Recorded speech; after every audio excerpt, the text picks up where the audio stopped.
There you go, folks. That's right. We are only 4 days away from Christmas. Holy hell! Hope y'all are ready for the holidays. I'm not quite sure I am, but anyway, I am Boxman. Not ready for the holidays. There across from me, my man. Shalom, friends. It's Hanukkah time. Happy Hanukkah, Boxman. How are you? I'm Smart Walbert. Thank you. It is Hanukkah, as you said. It is Hanukkah. You are correct, sir. And yeah, the kids have been happy. My kids love getting the Hanukkah gifts, man, because they know Yeah, Christmas it's is on about. the way. They know Christmas is on the way. Hmm. Just trying to see something. All right, yeah. That's what it is. My kids know Christmas is right around the corner, so when Hanukkah hits, they love it. And obviously, we do celebrate Hanukkah and Christmas with my kids, so they get like super duper presents.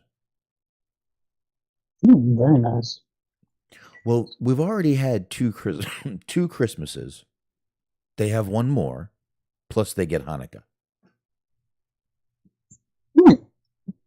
Yeah, actually, last Sunday, we went to my wife's mom's for the little white elephant Christmas. With the. Yeah, And I got liquor. I got nice. I got a bottle of what was it? Old Tennessee peanut butter whiskey, which was fucking awesome, and some I've heard of that. I've heard good things about it. yeah. Your mic is a little muffled. I'm not sure if it's the Christmas decorations. Just want to let you know you're. That can be second. Are you getting a little better there? There you go. Whatever you're doing is perfect. But I got that and a bottle of Blue Chair rum. Ooh. So I had way too much rum the other night when I got home. Had way too much last night.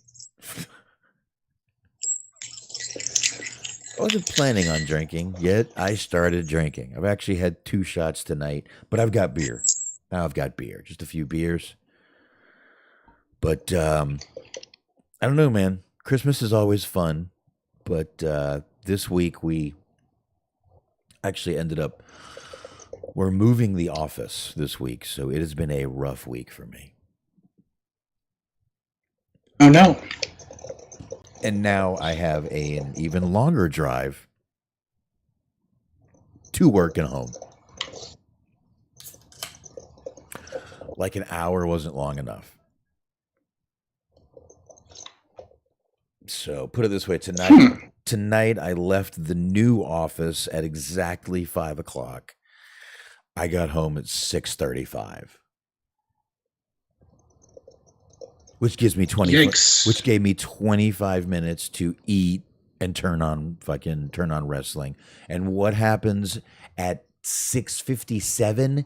The internet goes out. So I missed like the first 10 minutes of fucking AEW. But that's all I missed. I just missed the first 10 minutes. Internet's been good so far. So I was getting worried there though, obviously. Right. By the by, am I sounding better or worse? Much better. All right, very good. Much better. Just to by the by. As you said, sir. So, anyway, what you got going for Christmas, man? You just doing family thing or what's up? Yeah, family thing Saturday, and then having to have a nice dinner Sunday. Nothing too crazy. Going to the grandparents' house. Nice, man. I'm just going to my sister's house. I'll see my parents there, which I see my parents all the time, especially my father. I work with him again. So, but always good to see my sister, my nephews. My one nephew is a mechanical genius when it comes to engines and shit like that, and my other one isn't that far behind him. I just hard to believe they're 20 and 18. It's just amazing. Oh yeah, yeah. I'm not so much with like nephews or anything like that because I don't have nephews. I don't have sisters or brothers or anything like that. But I have cousins, And I remember, like, the cousin that ended up coming out like after me. I was the first of the grandchildren, so the first cousin, uh, the oldest cousin after me is coming. She's in the Air Force, and she's going to be home for Christmas. She's going to be over at my grandparents' house, and I just remember being like 7 or 8 years old and being mad that I wasn't the youngest one anymore. And now, fast forward to all that, time goes by. I know, man. I mean, my 20-year-old nephew has bought a house. Doesn't live with I mean, he owns a fucking. He actually not only owns a house, he owns a house with 2 acres of land. I mean, at 20, I didn't even think about owning a house. Not even that's not what I was thinking about. I was thinking about where am I going to get fucking a keg for the weekend, and who am I fucking banging? That was. I mean, yeah, pretty much the same thing, except for like if you replace keg with vodka, and I knew who I was banging, which was no one. I mean, the answer was typically me. I pretty much always knew who it was, but the answer was just always me. You've always got the hands, Mark. You always got the hand. But 21 actually, that was 21 was that when things started to turn around. There you go. But 20 was not good. No bueno. Yeah, well, I know. Like I said, I know at 20 what I was thinking about. So I don't know. Oh, I should probably start hitting record just in case here. But anyway, yeah, it's gonna be good, man. I'm glad. It's gonna be nice. Gonna be nice. I'm glad to have the holidays. I'm praying we have Friday and Monday off. Tomorrow here, afternoon, it's supposed to get down to 12. Mm-hmm. And if I have to go to work Friday, when I get up, when I leave, it's going to be like 10. Yep. Yeah, it's going to be about the same thing here. I don't know the exact numbers, but it's going to be within that like 10 to teen range. I don't know if my body actually will work in that kind of weather. I don't know if I'll be able to get up. But then next week it goes back to the 60s. Fucking winter in Texas blows, dude. I hate this shit. So I don't know. But I'm hoping we have Friday and Monday off. I know most people have Monday, definitely have Monday off. So I don't know. Should be nice. See, it's kind of the thing I don't like about like southern summers, because like around here, I was saying it's supposed to be 17 Friday, and then it gets to a low of 9. 25 Saturday, low of 9. But like we'll get days like this where it's like below freezing, sometimes in single digits, but we typically won't get any snow. It's like you kind of have the worst parts of winter. It's like you get the fucking bitter cold, but you don't get the fun element of snow, except for it's supposed to snow on Thursday here. So we actually will get a little bit of snow around about Christmas time. So that's nice. Yeah, there's a chance tomorrow, which if it starts, I mean, it's supposed to be too windy for it to stick, but I got 2 fucking mile-long bridges to pass when I leave and go home. Bridges ice. Especially here, they're low to the water, so it gets pretty dangerous. And I'm hoping we have Friday off. Right now, none of my customers are open, so fingers crossed, man, that we got Friday and Monday off. I could use a good 4-day weekend. I have 2 out of my 3 kids here have the flu, so fucking praying I don't get it. Oh no. Yeah, praying me and the wife don't get it, man. We can't. I don't want to miss Christmas, dude. So. Yeah, I've only been sick on Christmas once that I can remember, and it really fucking sucked because it wasn't even like a normal cold; it was a stomach flu. So like we had, and for whatever reason that year, everybody decided to go all out.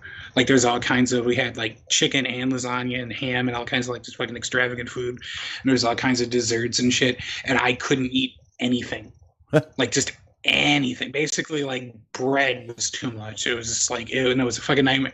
And I didn't have a lot of like financial responsibilities that I had to fulfill at that point. So I had Mm. all kinds of fucking fancy liquor.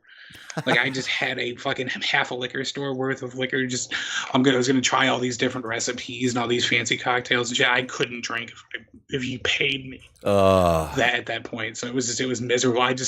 I went to my grandparents' house and I just laid in their bedroom with lights off, just noise, any kind of sounds hurt, everything hurt. It was just terrible. But uh, that was the only time I've ever been sick on Christmas. I was sick on New Year's last year, and I still just went ahead and got fucking shit faced anyway. So I didn't miss much. I tried that one year. I went to again I went to my wife's mother's house. What's going on there? SBC, old Norab Nabrok. But I did that one year for New Year's. I went down there and I'm like, oh man, I'm not feeling well. I'm not feeling well. I'm like, all right, I'll do my thing. I'll start drinking. I do one shot of something. I puked the rest of the fucking night. I think I had the flu then. I was dying. Matter of fact, I did because I actually ended up in the hospital a couple days later. Again, I've said this before. When I get sick, um, I I dehydrate like in hours so fast. So I got to force myself to keep liquids down, and all I wanted to do when I got home was sleep. I slept for like 2 days. I think I ended up actually taking a whole week off of work, like 5 whole days. I was so sick, and I've never done that. I don't even like taking one day. I don't call in sick. I get sent home from. I don't like calling in sick. I hate it. I hate I it. love calling sick. I just I don't know. I don't like it. I don't know. I'm just one of those guys who is like, I mean, I know it's, I mean, look, if I'm sitting there, coughing up a storm or something, I'm not going to go in because, you know, after COVID, you have to be thoughtful and not go in like, I'm all right. I'm all right. I'll be fine. You can't do that anymore. So, but, Well, you know, yeah, I don't call in sick a lot, but like working with food mm, actually is kind of important to do that if you can do that. Like some people, they kind of have to fight through it because they can't afford to miss a day. But most of the time, just, I don't want to get other people sick genuinely. And then if I don't want to be there, I'll show up and I'll just do as little as possible. Calling in sick is when I'm actually sick. yeah, and working with food, I mean, yeah, that's a better idea. I mean, if you're sniffling and sneezing, I don't want you around my food. I don't think anybody does. So I get it. Hmm. I get it. You're a different little story. So I get it, man. But all right, well, hope everybody has a Merry Christmas coming up soon, and I guess we will kick off with a few little things here. We don't have a ton of news to get into tonight. We got couple little things to get into here. I guess the first thing I will go ahead and get into here just a little bit is Hacksaw Jim Duggan, folks. Old Hacksaw had a guy break into his house, and Hacksaw, who we just talked about a few months ago, once again surviving cancer again, um, stopped him. Actually, ended up holding this guy at gunpoint. He was talking to Wrestling Inc. and he said he took the man down, held him at gunpoint with his 44 caliber handgun. Now, for those who don't know, that's the Dirty Harry gun, the big, long barreled gun. That is not a small gun. But he fought off the intruder. It was earlier this month on December 8th. He said that a man in his 20s tried to enter through the front door of his home in South Carolina right around 6:45 p.m. and his wife was home. So he told him, "Look, I'm grabbing my gun." And he did end up grabbing the guy. He wrestled around with him for a minute, and then ended up taking him down. And the guy ended up coming through, jumped his fence, went in his front door, which was unlocked. It's South Carolina, I guess. What do you, good old Southern people. and he said he was hearing yelling around his neighborhood. So he turned his Christmas lights off and told the intruder, and after he tackled the intruder, who supposedly told Jim Duggan that people were trying to kill him and be quiet. So Duggan, being the nice, calm, cool, collected guy he is, put the gun on his lap, put his hand on the guy's back, and held him until police arrived. Told Wrestling Inc., thank God we didn't shoot him. So I think the guy might have been going through a little something. Maybe was going through some stuff with neighbors and freaked out a little bit, and ended up in Jim Duggan's house. Weird situation, man. And that could have ended bad. That could have ended bad for the guy involved. That could have ended bad for Jim Duggan. But Duggan did put out one little tweet, said thank you to Kershaw County SC, South Carolina Sheriff's Office, and thank you to my fans and friends for the well wishes during it. So I'm glad that worked out, man. He had a crazy man go through his door, obviously worried about his wife, but a 44 will make you feel a little better about protecting your home. Yes, apparently his faux made sure the kids don't grow. As it were. I wonder if the guy broke in. He said, "Do you feel lucky, punk?" Well, You feel lucky, tough guy? Oh. Yeah. Shit. But I'm glad old Jim Duggan's doing well, feeling well, and everything worked out for this. Yeah, he's doing all right. He's just shooting intruders. Well, he didn't shoot him. He did not shoot him. Come on, he did not shoot the guy. Didn't shoot the guy. How wild would that be, though, if you didn't know that he lived there? You just you were kind of you're on hard times, and you just decided that you were gonna break into somebody's house and try to get whatever you could get. You fucking kick open the door and just hacksaw Jim Duggan sitting there. You're just like, all right, well, back to the drawing board, I suppose. Well, not even hacksaw Jim Duggan with a 44 caliber handgun in his fucking hand. Just imagine being a wrestling fan and going into the house and going, "Oh shit, oh fuck." I mean, not him. I guess it's a silver lining is that he's one of the more reasonable people to be pointing a gun at you. Yeah, I got to tell you, I think Cena would have shot first. Even Cena. I mean, Cena has shot for Iron Sheik would have shot first. Iron Sheik, Hogan. Depends on. Well, forget it. Cena though he breaks into Ming's house and Ming just gives him the gun and be like, "You're gonna need this." Cracks his knuckles. Here's a knife too. Okay, you're gonna need this too. I like a nice fair fight. Let's do this. Oh man, yeah, but you're right though. At least Hacksaw is one of the rational ones. A lot of people's house. Cena told Bryan Danielson and Nikki, "Listen, do not walk around too late at night. I shoot first and ask questions later." So that was right on. Good times. That was Total Divas, bro. Was that Total Divas or was that the Nikki Bella show? I think it was Total Divas. Yeah. I wouldn't know that. Even if I would, I wouldn't let you bait me into answering that question. I said I used to watch that show. I'm not fucking, bringing anything out that no one doesn't fucking know here.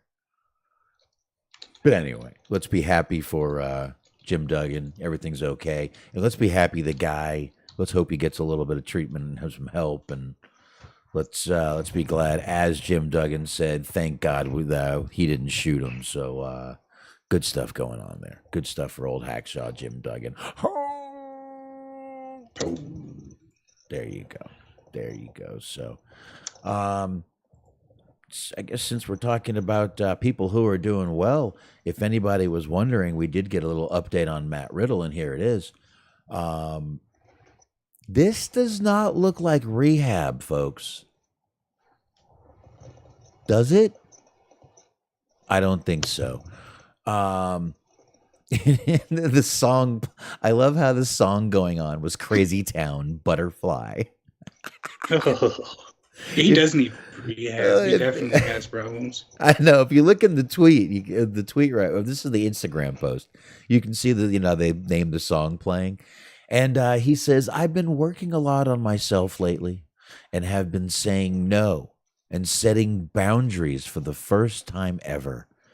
And certain people aren't happy about it, but I couldn't be healthier or happier. Thank you all for the support." Now, obviously, we talked last week about the rumor of Matt Riddle Smart being rumored suspended. No one's really confirmed that story yet. And I will say again, this does not look like rehab that he's in right here.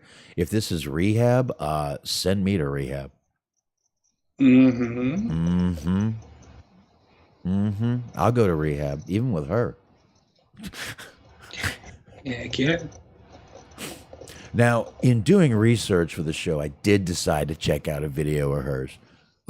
She's a talented, she's a talented woman. Just sitting there with a notepad and nothing else.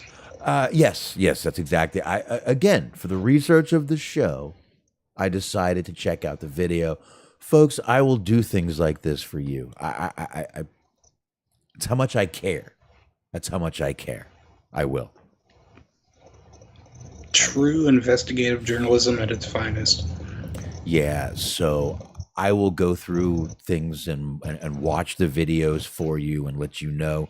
But she's a talented actress. You really could have just said woman. It seemed like you went through the Rolodex of potential adjectives. And she's got some other talents that could be. She's a good girl. She's a good girl. Let's just put it that way. But anyway, I did that for you. And once again, this just doesn't look like a rehab. I mean, this looks like such a perfect picture with the little tea candles and the candles behind them, and just such a pretty picture. Certainly not rehab, though. I think I even see a shot glass right there, I believe. Is that a shot glass? Very well could be. I think that is a shot glass. And he doesn't exactly look sober. So, I don't know. Look, there were also rumors that he was taking off some time to deal with some court stuff and family issues. We know him and his ex-wife, they have a kid together. He has some issues, and they're going through a whole divorce thing. And maybe he's taking off to take care of that. Maybe, but I don't know. This certainly does not look like rehab to me. Like I said, if this is rehab, I wouldn't mind going. Mm-hmm. Yeah, send me along, motherfucker. Send me on. So, let's see, Smart. What else do we have here? I'll get into one more, then I'll give you one. We'll, since, old, Norab here is bringing up something in the chat room. I guess we can go ahead and talk about that real quick, Smart. Mandy Rose's agent. We talked last week about Mandy Rose being released from WWE. People still freaking out about it. She was warned, folks, and she didn't stop. So can we stop complaining? I think it's time. According to her agent, Malky Kawa, which is I'm probably butchering that name. Which I swear to God, when you sent me this story, I originally read it as Maya Khalifa. And I was like, holy shit, what an agent to have. The only thing I'm ever going to remember her from now on is that video TMZ put out of her picking up dog shit with her mask and then putting the mask back on. That's the only thing I will remember her for. She I wasn't aware of that video, but it is what it is. Yeah, I mean, if you want to do research for the show and check that out, you're welcome to. She old Malky Kawa or Mia Khalifa, whichever one you want to pick. She told TMZ yesterday that Mandy Rose has made 500,000 from her subscription-only fan time page since she got released last week. Now, we even got Norab here has given us a little figure here of 20.4K to her to subscriptions. Now, that is double what she had last week. So people were curious. And this is definitely, I would think, the girl that people were definitely curious to see in some racier pictures and videos. And I don't blame them. Now, not everyone is happy about this, Mark. Like I said, I added a few things to the little thing I sent you. Booker T. Booker T ain't happy about what her agent said. Booker T thinks Mandy Rose's agent is doing her dirty. Okay. And I quote Booker T for everybody. You got to have the dumbest agent in the world for him to be, I guess it's a guy, to be reporting how much money you've been making. That makes no sense, he said. Why don't he put how much Uncle Sam is taking out of it as well? You know what I mean? As well as his cut is. Okay. Well, we all pay taxes, Booker. Why would the agent have to do that? They haven't done taxes yet, Booker T. Anyway, he says, she's going to have to do a whole lot of naked photos, okay? I don't see the problem, but carry on, Governor. I'm just being right straight up, okay? Even if Rose were to break that $1 million barrier, Booker once received, he said he received some sound advice from his sister once. Fast. Money goes fast. But Booker doesn't know with social media and celebrity access so prominent, times have changed for everyone. Yeah, Booker's not understanding that, first of all, it doesn't matter because eventually it'll become public knowledge what she's making. People can do math, Booker T. People can go, okay, this is what her minimum subscription is. But we also read that menu of hers last week. Mm-hmm. This is just subscription money. This has nothing to do with that menu. So she's getting just subscription money on top of that menu of what else you can now get from her. Mm-hmm. Yes, the custom photos, if she has a wish list, public appearances, she'll eventually be able to start taking those. Mm-hmm. Booker T sounds like a jealous little motherfucker here. Plus, I mean, not only that, but like you don't start off with like going straight to the nudity. Everybody knows that. That's the fucking business plan that they have established. Yeah. Is you try to show as little as possible for as long as possible, and then it becomes it's almost like a fucking Ponzi scheme. Or a fucking pyramid scheme. Like you just, it's a little bit of money here, it just keeps going up. You basically milk it for as long as humanly possible. I wish we could have special correspondent Bobby Anthem here to talk about this, because it wasn't on air, but we were talking to him like when the COVID first started, and he was talking about OnlyFans, and he made some amazing points that basically it's just the biggest fucking scam in the world. Of course it is, but we also have. We also have the biggest population of thirsty guys out there who are willing to pay. Dude, I can't believe how it happened, because we were talking about this. Like there was a week or two there where just like nobody knew how you could get it, and like we were running out of toilet paper and shit, and like people weren't like. You weren't sure didn't know if like the person next to you or the person next door or whatever, you didn't know who was wiping their ass, who wasn't, who was bathing, who wasn't. You didn't want to be like around anybody because they were like unclean and just it was all gross and nasty. And like the stock price went down and then the stock price quadrupled like within the next month. It was pretty crazy. Yeah, that is pretty crazy, man. But that's kind of just how it goes, man. But I mean, look at her. I mean, can you, dude? Now, I will say, for whatever it's worth, that I have seen these photos. And Okay, you okay. get if you have the money to chill out, or you know the place to look. It's decent quality. I mean, you get what you pay for if you know what the game is and you're willing to chill that out anywhere. Now, I haven't had time to see some of these photos. You could always send those over via Messenger if you have them handy or can, whatever, but, or a link, I'd whatever. be careful with the word handy there, but yes. Well, phrasing, sir, phrasing. Well, speaking of handy and a hand, rumor mill is saying that Matt Bloom is who informed. Oh God, no. What? I'm sorry. It was an instinctive reaction.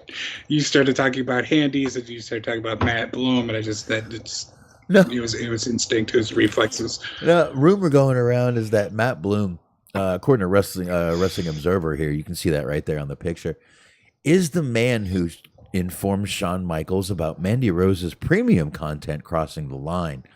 So I'm sure when there was a man on there named Lord Tensai, Mandy Rose was like, "Who's this Lord guy?" It is amazing because of all people that would have probably paid for that subscription service, he definitely seems like he would be at the top of that list. He went to Shawn Michaels the next day and he's like, "Shawn, had a real long night last night." He's holding up 2 tablets just to make sure that Shawn actually sees it. He's got his hand wrapped bag of ice with him. Just, man, Shawn, it was a long night last night. So I went on Mandy Rose's website. Why is your hand wrapped? Let's not talk about that.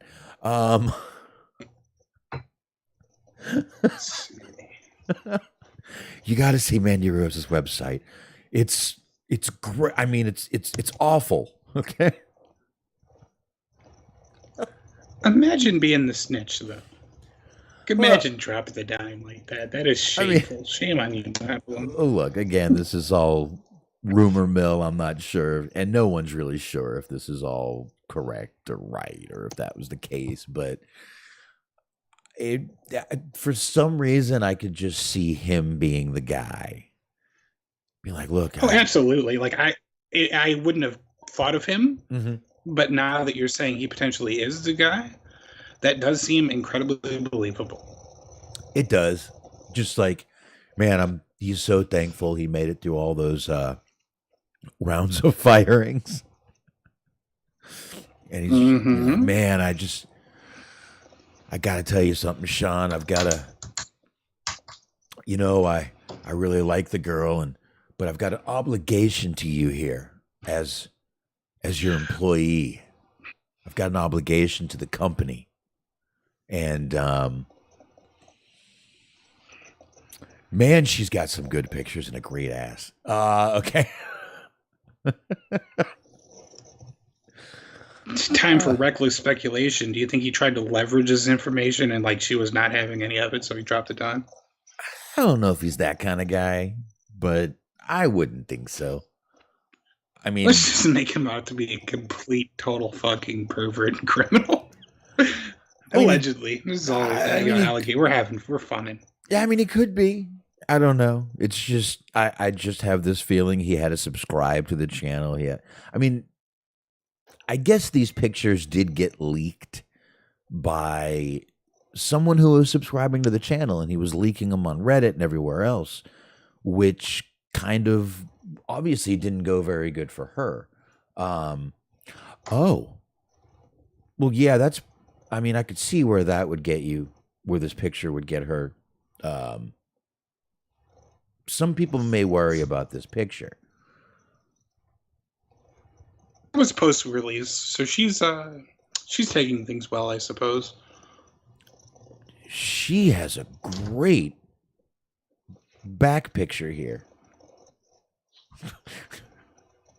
She's really, really well built. And we'll leave it at that. Yeah, is that the only one? Oh no. Okay, I Let's will. see. I will just wait for more. But we will keep going as we're gonna get through here. I'll But send you the link that somebody who totally wasn't me posted in the chat last week. perfect, perfect. Thank you, sir. That'd be perfect. Yeah, because again, research for the show. I do need to keep up with that.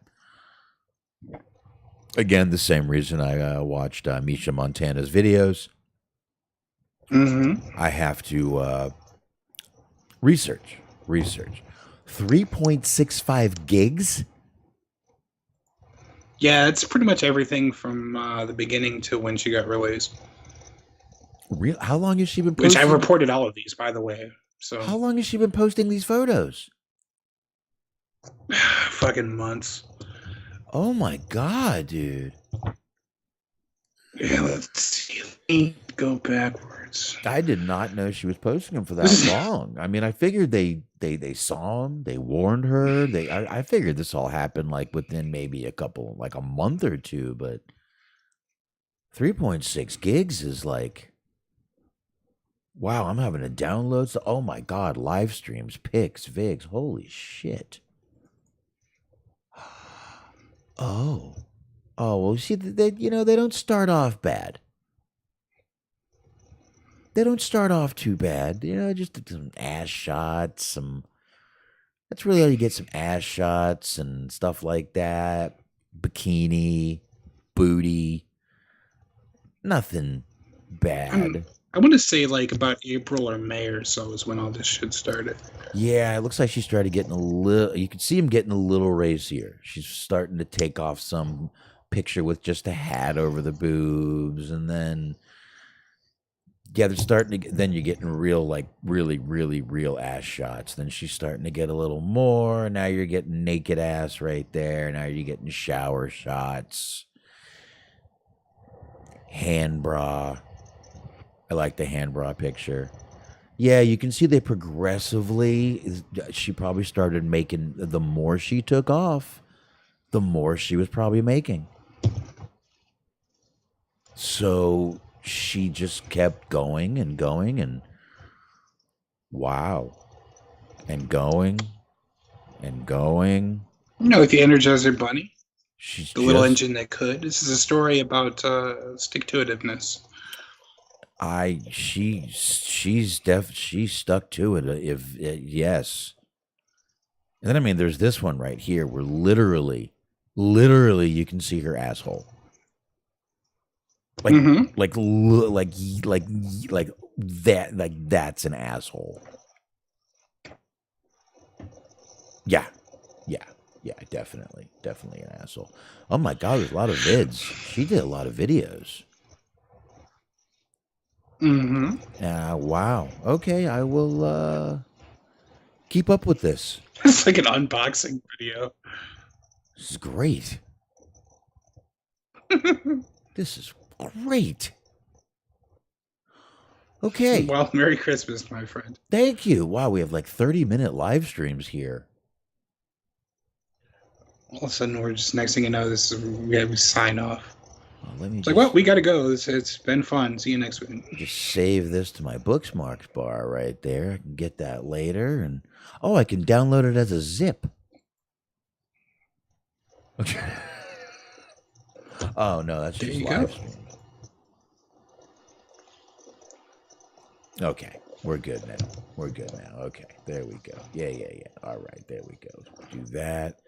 Oh, we can download the whole thing as a zip. That's awesome. Oh yeah. Perfect. I got it now. Okay. Good job. Okay. Let's get out of here. Probably Been take fun. that picture of Matt Bloom down now. But yeah, again, it's just being rumored. But Oh, see, now there's a good allegation. SBC says that Albert was the one that was leaking. that's what I just said. Oh, leaking them? No. No, I don't think he would do I that. like that idea. I think if it didn't start going public, he would have kept that shit to himself, and I don't blame the man. Sorry, folks. Looks like tonight we're getting a little bit of drop frames. Like I said, my internet has been working good all night, so I apologize for that. But I mean, dude, I mean, look at her, and I mean, did anyone think she would not be okay on her own? Jesus. That was kind of the funny thing that I hadn't even really thought about. I was listening to other people talk about it. They promoted that site like way better than she could have ever possibly done on her own, Oh yeah. because they basically said that they fired her because of how provocative her photos were. So like, okay, now people, if you didn't know that the website existed, now you do. And even if you did know, they're basically saying this is like the too hot for TV type shit. So like now you've done yourself, like you've gotten the best possible advertising you could have hoped to have gotten. Yeah, it's like we fired her for being too hot and sexy. Now go check her out being too hot and sexy. Which is fucking hilarious, because that was the entire point of that stable. I know, exactly. That there was, I mean, Toxic Attraction, they were supposed to be attractive, and they were. Holy crap, all three of them were. Look, it is our job to exploit you. You can't be out here exploiting yourself. Yeah. Yeah, that's right. Listen, man, I mean, I saw a lot of people like, oh, they used to do this and, do Playboy and all that stuff. Different time, different era, different company. Private company at the time, not a public company. So that is not even a comparison, in my opinion. This is a completely different company with a completely different image than it had back then. Yeah, I mean, they're entirely in their right to have fired her, but at the same time, like, it can be two realities. I can totally agree with understand why they fired her, but then at the same time, the fact that that's why they fired her is kind of lame. And the fact that that they are so sort of strict about anybody making any revenue in any sense without their approval, I understand it in the little, the business sense of it, but it's still kind of lame. Yeah, it does make you think. I mean, if they were maybe tied into this, would they have said anything, or if they had let it go? I don't know, but I mean, if she's making that much fucking money right now, I'm sure they were pissed they didn't have a piece of that. Absolutely. Oh, absolutely, they were pissed. Because, I mean, again, they were saying, she was making more money on that website than she was getting paid in NXT or WWE. So she was making a good amount of money already. But like I said, that's just subscriptions. They're not even counting her menu, which was awfully. Yeah, and I mean, apparently you can also, like tip and do donations and shit, on the website and during the live streams and all that kind of shit. So the potential the earning potential is just through the roof. It's limitless almost. Well, and now she can, I mean, look, if she decides she's not going back and she's not going to do any more wrestling, she can get as raunchy as she wants. If she wants. There's no, they could decide that they want to bring her back. Like, it seems like she parted on good terms. Like, they're not really saying anything bad about her. She's not saying anything bad about them. Like, if and when the money does dry up, whenever that might be, it seems like she has the doors open for her to come back. So she can make a shit ton of money, give herself, time to rest and recuperate from all the bumps and shit she's been taking, and then come right on back. Yeah, I guess, but she'd also have to decide to stop doing what she's doing. And I'm going to tell you right now, if it's true she's making $500,000 since just in a week, I'd be like, what else y'all want me to do? I'll do about anything. Keep going. Right. Well, yeah, that's what I'm saying. Is eventually, when the money dries up. I'm not saying that it's going to happen anytime soon, but theoretically, everything comes to an end after a while. You know what I mean? Well, she's still young. She still looks amazing, and she can keep that up. So she's got a lot of options out there. And that's the thing, too, though. That's funny about it. Is like, it's sort of neither here nor there, but like, when she stopped looking like that, they were going to get rid of her anyway. So it's like, fucking, you might as well just own your own business in this sense, I guess. Well, I guess so, but I mean, I got to tell you, she's looked like that since she came there.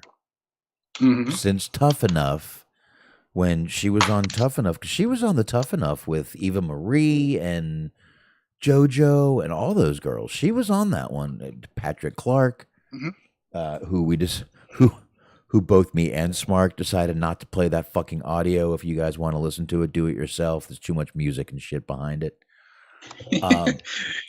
But Roughly almost a year and a half later, I think I'm going to go ahead and just like pull my support of him.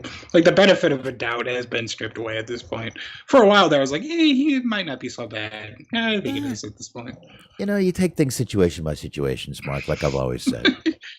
Yeah, I'm pretty much done defending that individual. I mean, you can defend someone for one thing and shit on them for not for another. It can happen like that. That's the way it should be, in my opinion. This situation has these, this factor, and that factor. This situation, you fucked up and you were a piece of shit, and that's why you fucking went to jail. Mm-hmm. I mean, I don't know. Just sitting there bitching about his rights getting violated. Meanwhile, doesn't look like they were, because he was in jail. So I don't know. Oh shit. But anyway, oh jeez. All right. What else? Spark, you got a couple. I think I forgot to get pictures for yours, but that's okay. Yeah, okay. Give me just a second here because I had it all queued up and then I started sending you things for research purposes here. But you can go to either one of them. It don't matter. all right, fair enough. So there's been sort of an age-old question as to whether or not Doritos could give you autism. Well, science expert Lacey Evans has her take on this. Yes, she does. After sharing a video on Instagram. Oh, go ahead. No, go ahead. I said, yes, she does. Go ahead. After sharing a video on Instagram focused on conspiracy theories surrounding autism and attention deficit disorder, ADD in parentheses, as though you didn't know, WWE's Lacey Evans deleted the post and then defended it on Twitter before deleting that as well.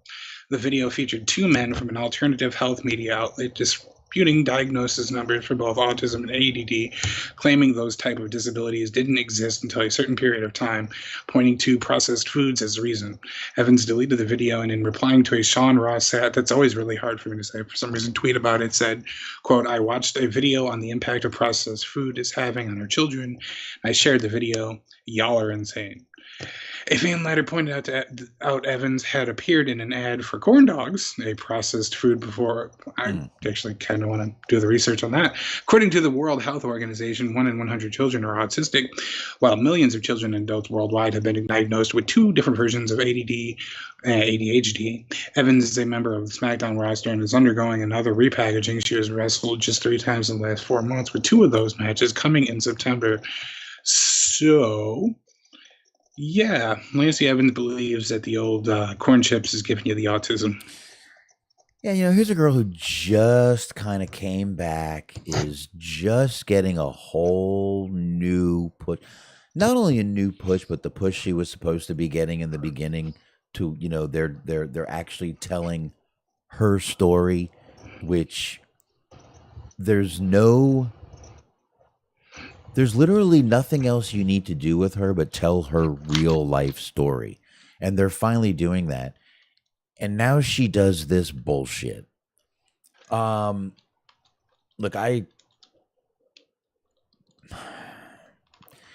that's the dumbest thing to fucking tweet. I'm sorry. It's the dumbest thing to put out there.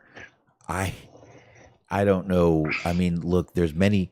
What did she do? Go down the fucking YouTube rabbit hole? I don't think food can cause something like that. I'm sorry. I really don't. It didn't exist before. Fuck you. It did too. Yeah, processed food is what started autism. Okay. Yeah, listen. She's blonde. I don't know where else to go from there. I think she had a blonde moment. And I don't know why people think if they say something stupid and delete the tweet, no one will see it. That's not how it works. People screenshot shit immediately. And jingle bells to you. And That's right. And that's what she did. She sits there and she literally tweets this dumb shit and then deletes it like, oh, no one's going to know. Well, yeah, someone's going to fucking know. But what a dumb fucking tweet. What a dumb fucking thing. What a dumb fucking idea. Yes, Dirk, she's blonde. I don't know what else to say. I'm really...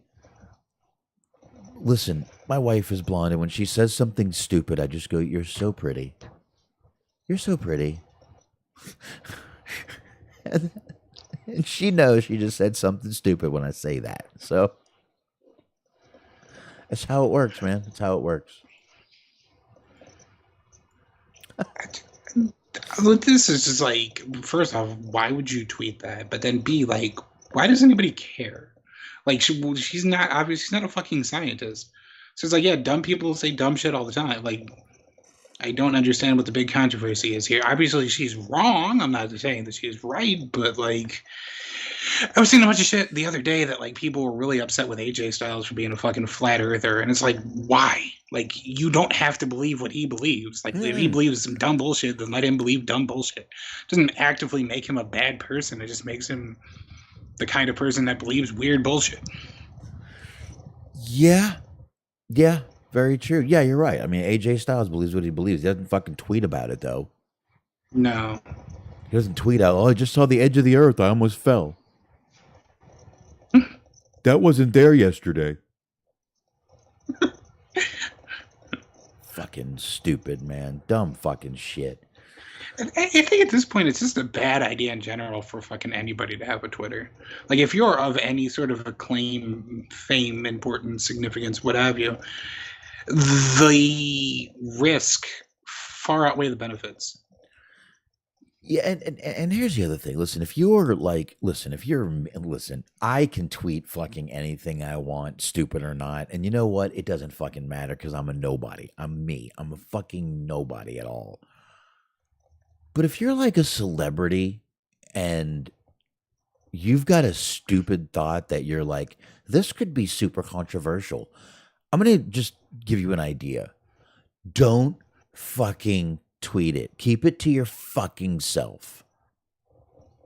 That's probably a good idea. Just keep it to yourself. That'd be a wild fucking gimmick for her if she's going through a repackaging, if she's like female Alex Jones. Like, we almost got there with Sami Zayn for a while, and then they just sort of pulled back on the whole conspiracy theory character. So let's just fucking have her run full bore with this shit. Just sitting there with her fucking just tinfoil hat on, just going crazy. I mean, what's Jesse Ventura doing these days? He could be our manager.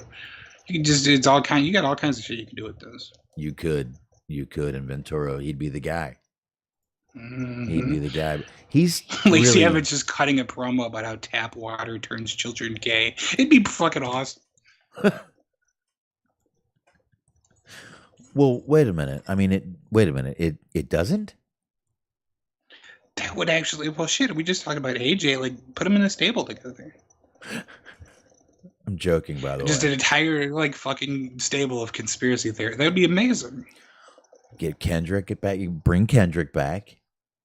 Mm-hmm. And Shannon Moore, just for the hell of it, because he believes in that whole dilly gaff shit. Mm-hmm. You know, the whole do I look like I give a fuck shit. Of course, Low-Key, AJ. Low-Key wrestled over the weekend, by the way. Yeah, he wrestled fucking Kenta, I think, right? Yeah, for Hog. Yep, House of Glory. Actually, Solomonster is one of the announcers for that. Nice. So he was talking about. So actually, it's Solomonster and JD from New York. He likes making friends with people. They're the commentators for that. They've been commentators for that for a few years now. So, yeah, I was listening to Solomonster talk about the match. You said it was a damn good match. See, that's a missed opportunity if they're just letting random podcasters do commentary for wrestling shows. Well, I would have loved to have been on Control Your Narrative. There you go. That would have been fucking phenomenal. We would have been perfect for that. Mm-hmm. Dirk is saying fucking AJ going out there. The gay community. Okay. The gay community. The gay community.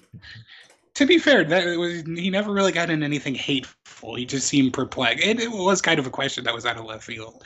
Because they were just asking him a bunch of like TNA shit, and then some guy was like, "Hey, a bunch of people like jerking off to you. How you feel about that?" He's like, "What? Huh?" It's just like, you fucking blindsided the lad. I mean, he could have just said, "I'm flattered." That's really all literally flattered. Get it? Flattered. He probably wasn't paying attention, and he was just like trying to make sure that he heard that shit. The gay community. Oh, flat Earth, flattered, flat. The TNA community. You're a no-selling little bitch. Fuck you. Okay. Mm-hmm. All right. I was doing what people do, and they don't pay attention to somebody else, and they're just trying to get their next point out. I was having sort of a competitive conversation. I wasn't actually going with the ebb and flow of what we were talking about.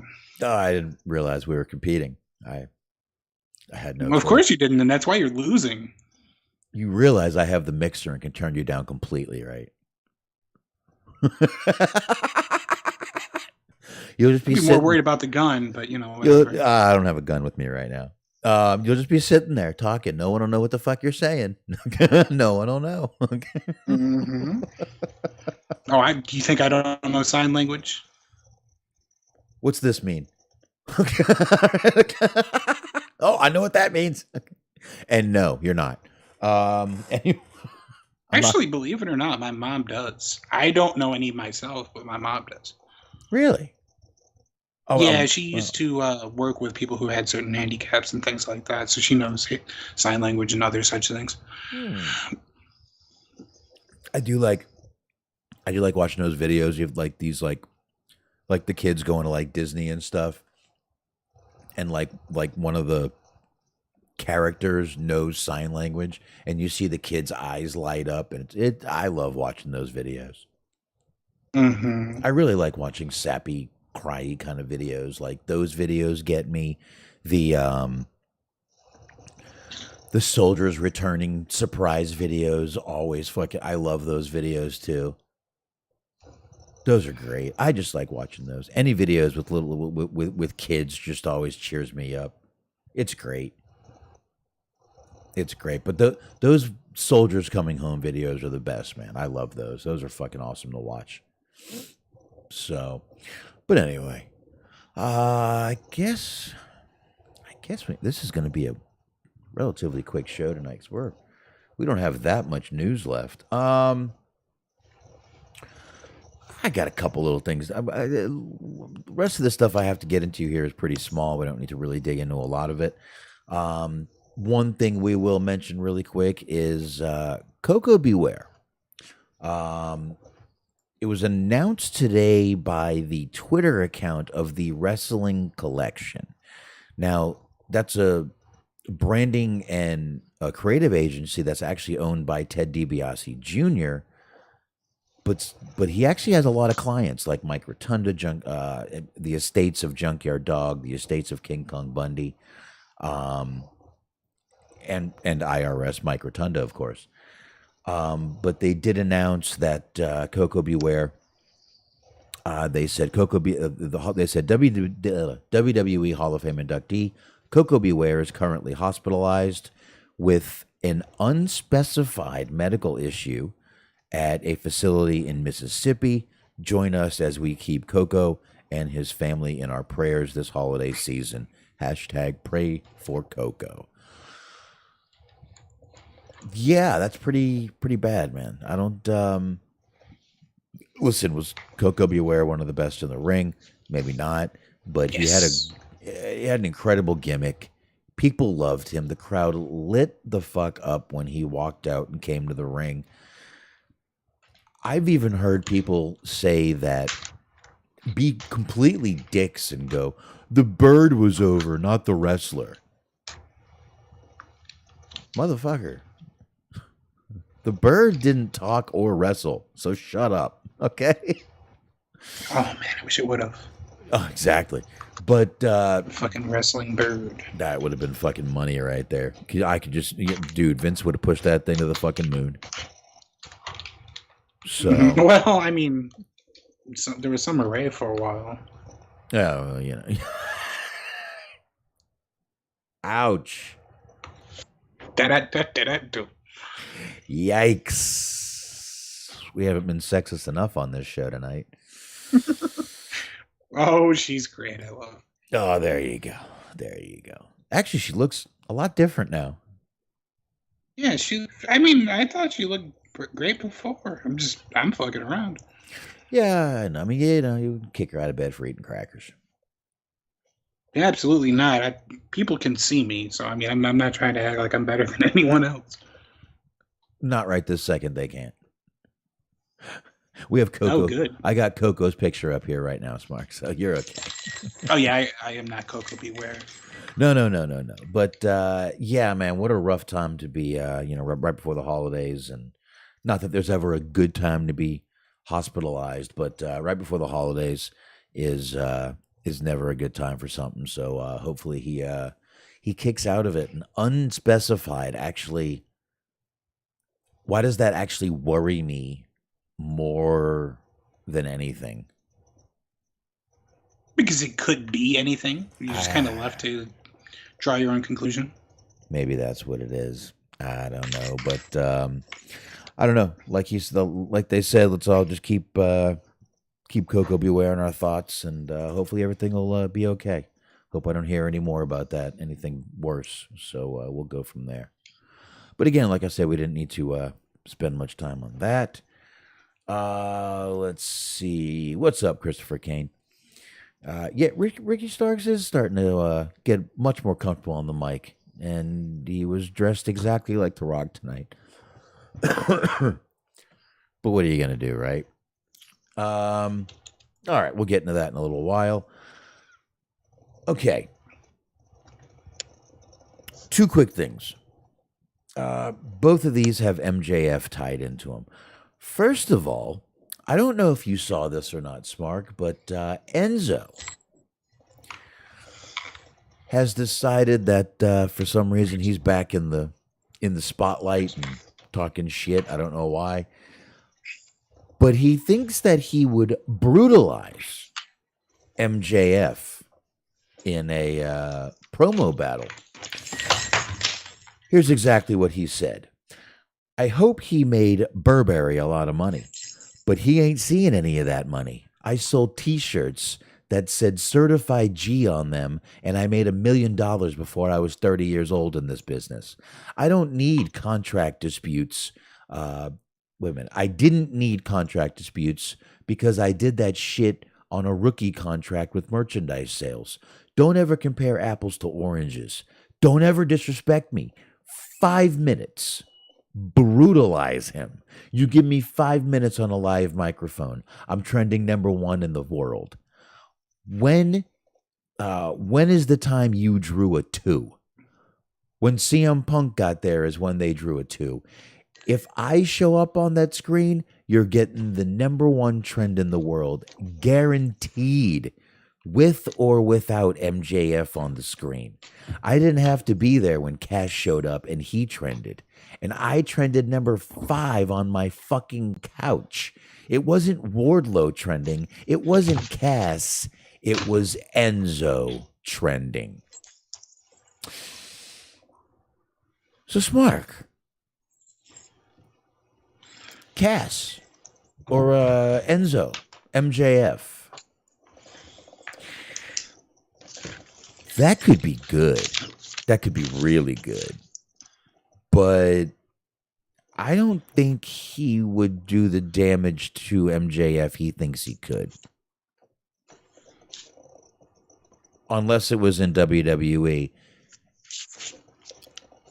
I don't think so. Mm-hmm. Because I think MJF right now on AEW is, and I do like how they actually have a picture of MJF with a tear in his eye right there.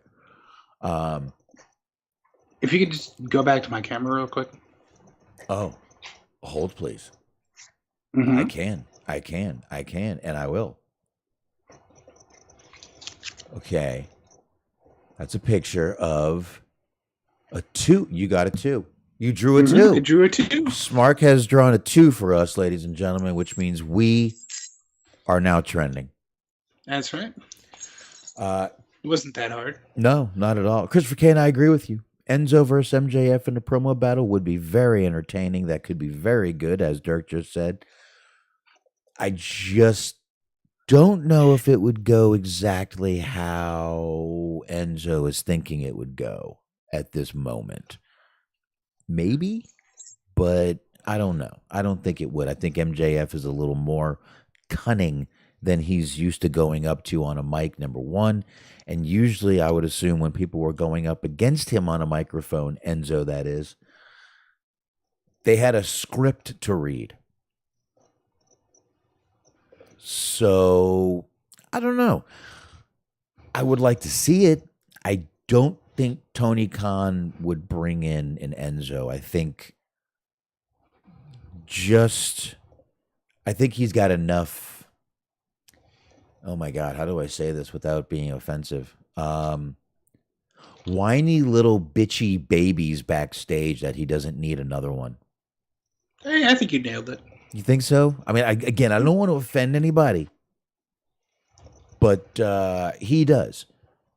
He's got enough whiny bitchy babies backstage, and he doesn't need one more. Yeah, I'm sure this is working wonders with this attempt to get back with like a legitimate company. Yeah, look, I'm sure he's dying to get back with it. I'm sure he would love to go to AEW, Enzo would. But again, if Tony learned anything from that fucking media scrum, it's, be a little more careful and try to keep more control. And Enzo is just as out of control as CM Punk, in my opinion. I mean, and worse, because like you're not making the same amount of money with him as you are with Punk. No, you're not going to make the same, but you're also not going to give him the same either. So you're not putting out the same amount of money either. But still, it's a risk with him. But yeah, that's a whole different point too, though. It's like, yeah, you're not going to have to give him as much money, but like the risk is higher than what the reward would be. Because what's the reward? You have somebody on your roster that can cut a good promo. You have plenty of those. Yeah, exactly. And you're right. It's risk versus reward. And he's not worth the risk, I don't think. And no, it's got nothing to do with the accusation that was against him.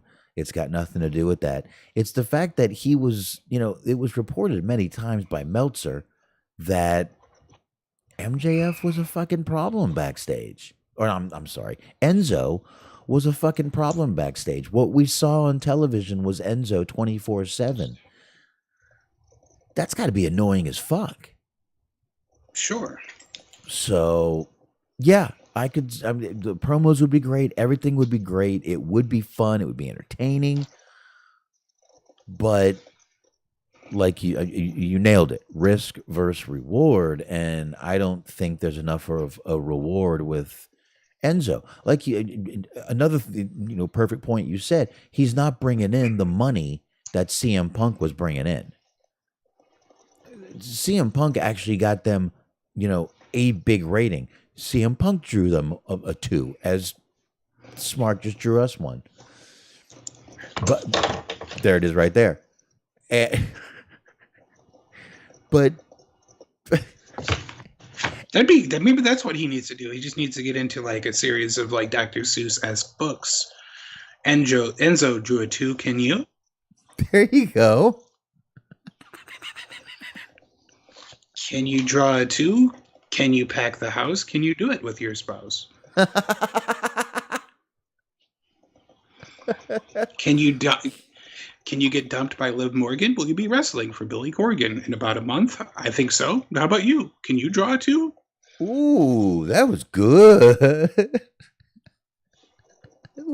I love you just rhymed Morgan and Corgan. That was badass. Why, thank you. Oh, that was great. Okay. Oh, shit. Okay. That was awesome. I love that. All right, let's you know what? I'll hit my last one and then you can wrap it up, Smart. Let's do it. I got one quick one again. It's got MJF tied into it, like I said. So let's just go ahead and knock it out real quick. It's not a big one. MJF was talking to Sports Illustrated, and just kind of went off on Bryan Danielson. He says, wrestling fans get upset with me for not wrestling more. I hear MJF, you should wrestle more. Fuck you. You wrestle. It hurts. I'm not a fucking mark loser like Bryan Danielson. When I'm itching to get in the ring every week, or where I'm itching to get in the ring every week, because I'm a fucking wrestling hipster nerd. You know what I care about? Making the most amount of money I can in the shortest amount of time possible, all while maintaining my mental and physical health. I'm not going to go out and kill my body for people who are, again, the word, fickle. Fickle. 1 second you're beloved, then you're hated. That shows you how fickle and disgusting and putrid mark wrestling fans are. 1 month you think MJF is the best thing since sliced bread. The next you want someone else to get the belt off me as soon as possible. The opinions of pores fucking sickens me. And there it is. I love how he's using the word fickle. Again, we know, most of anyone who watched the old WWE when, old Daniel Bryan was out there. Fickle. Fickle. That was the whole thing he did when he was doing the whole heel thing with AJ Lee, I believe. Mm-hmm. And he would just yell fickle at the audience. So same little thing, and I like that. I like that MJF is picking up on that. That's a good attention to detail. I think so too. I do kind of like what they're doing with him now, because it's in a company that has like 700 belts. It's a good way to make the belt seem prestigious. Because if you don't have him on, wrestling every week, you don't have title defenses every week. It's, kind of a little bit more of an old school way of doing it, where it's only big shows that the belts are on the line for, or pay-per-views or whatever, instead of just like, we need something to pop a rating, let's get him on there, Right. It actually makes it feel more prestigious. Yeah, imagine that. Imagine that. All right. Smark, wrap us up with the news, man. As my dog continues to chew herself and make a big stain on my bed here with her gross slobber. Anyways, speaking of somebody who apparently, according to WWE, has been chewing too much, apparently there was Athena was too fat to be in WWE. How about that? Not for me. Not for me at all either. But, there are certain whiter people that work for the company. Athena has opened up about the challenges she faced early in her career, including having to lose weight for a WWE tryout. The Ring of Honor Women's Wrestling Champion appeared on an episode of Talk is Jericho released Wednesday. During the discussion, Athena mentioned that her parents weren't supportive of her career choice until she was signed by WWE. She was kicked out after dropping out of college to attend a tryout with the company. Quote, my parents didn't really support the wrestling career until I got to WWE, she said. My parents have always been supportive, but I think they were hard on me because they wanted me to succeed, and they were like, school is the way to do that. Speaking of nerds, they're both extremely successful in their professions, and then I'm like, I want to be a pro wrestler, and they go to the first show in Marshall, Texas, 20 people in the crowd, and they're like, what is this going to pay for? So I get it. I ended up getting kicked out, and I learned to survive on my own. The catalyst for her parents kicking her out was when she dropped out of college to attend her first WWE tryout around 2008. Quote, I dropped out of college because I had a WWE tryout. There you go. See, that's what the sentence before said. Mm-hmm. I think it was like the first one at FCW. I used my tuition money, to pay for the way to get there. She continued to say that she was given a pamphlet after the tryout that said she, quote, didn't have the diva look and should work on that. I would love to see what this pamphlet is. It's just like a picture of like Johnny Ace looking disappointed and says, so you're ugly with a question mark. Main critique was didn't have the diva look, and then it had some suggestions like maybe get hair extensions, maybe get new gear, maybe get this. Athena continued to say that she met Natalya through the tryout. At the time, Natalya had already been signed by WWE and reached out to Athena to help her get new gear and teach her to work within a budget to develop the look. Quote, she's genuinely a good person. They say don't meet your heroes, but that meant the world to me at the time because she was the first person that I kind of idolized for being different, and she was willing to help. Well, she is very different. Help me when she didn't have to. Several months passed, and Athena was invited back for a private tryout. However, she was told by WWE that she needed to lose weight. Quote, I remember just being told, I just don't know if we should sign you or tell you to lose some more weight. That was kind of what it came down to. And I was like, I can lose the weight and just sign me. She was then told to call WWE back once she lost more weight. I tell all the women that. Like, yeah, call me back after you lose weight. Yeah. Then they hold up a mirror. So I lose the weight, and I'm like, yes, all right, we got this. We hit the number. But it was not in a healthy way because I wanted it so bad. I had a cup of strawberries in the morning. I would run 3 miles. Then I would have a cup of strawberries at night. That was kind of the only thing I was ingesting. Other than the HGH. WWE decided to pass on Athena again, regardless of her weight loss, however. So this is a great company to work for, is what we're getting to the bottom of tonight. But yeah, that's basically the end of it. Yeah, and now you look and you're like, you see like a Nia Jax, and you're like, wait, Athena was too heavy for you guys? What? Mm-hmm. But I mean, dude, she was never. I just always thought she was nice and thick and delicious looking. I don't know. I guess I didn't see her before, but she never looked too fat to me. She always just, like I said, she's always kind of looked like that. She's a thick girl. There's nothing wrong with that. She's not your little skinny blonde bitch. There's nothing, not everybody is. So. Right. Look good to me. Yeah, no, she's always kind of looked like that, and I feel like she's always looked really good. But she's always just sort of had that kind of body type. But yeah, I just imagine just how fucking. It really kind of makes me feel for her because she got kicked out of her. She's living with her parents. She got kicked out. Got put on the streets basically, trying to make this company, and then they tell her that she's too fat. She loses the weight, and they're like, "Well, yeah, but your hair's not long enough, so hit the bricks, kid." Yeah. It's like, Jesus Christ. Like, it's not a matter of like how good you are in the ring or what you can do on the microphone or whatever. It's just, you're fucking ugly. Beat it. It's like, Jesus. Yeah. And then at the same, they're like right around the same time, they're like, patting themselves on the back for how progressive they are. It's like, oh boy. Of course you are. Wink, wink. Yeah, you get your dream tryout and you got someone going, you got to lose some weight for us. Look. I just don't know if you're fuckable enough, okay? Give me a call back.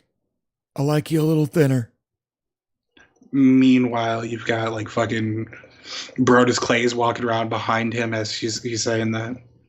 Yeah, like, exactly. You're just not. You got to be in shape to be here.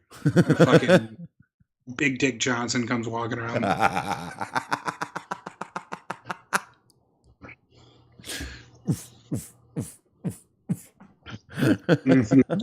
All right. Anyway. Shit. There you go, Dirk. It's that thickness. I had no problem with her thickness at all.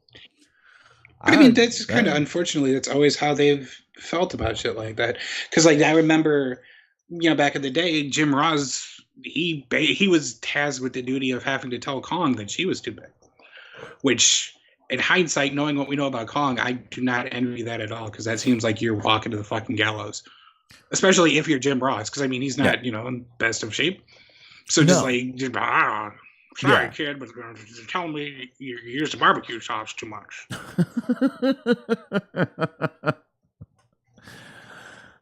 I'll give that shit to you on the sly. Okay. Don't tell nobody. Indeed. Fucking dogs outside barking. Not my dog, my neighbor's dogs. Goddamn dogs. My neighbor has a pit bull. There's a pit bull. Well, 2 of them.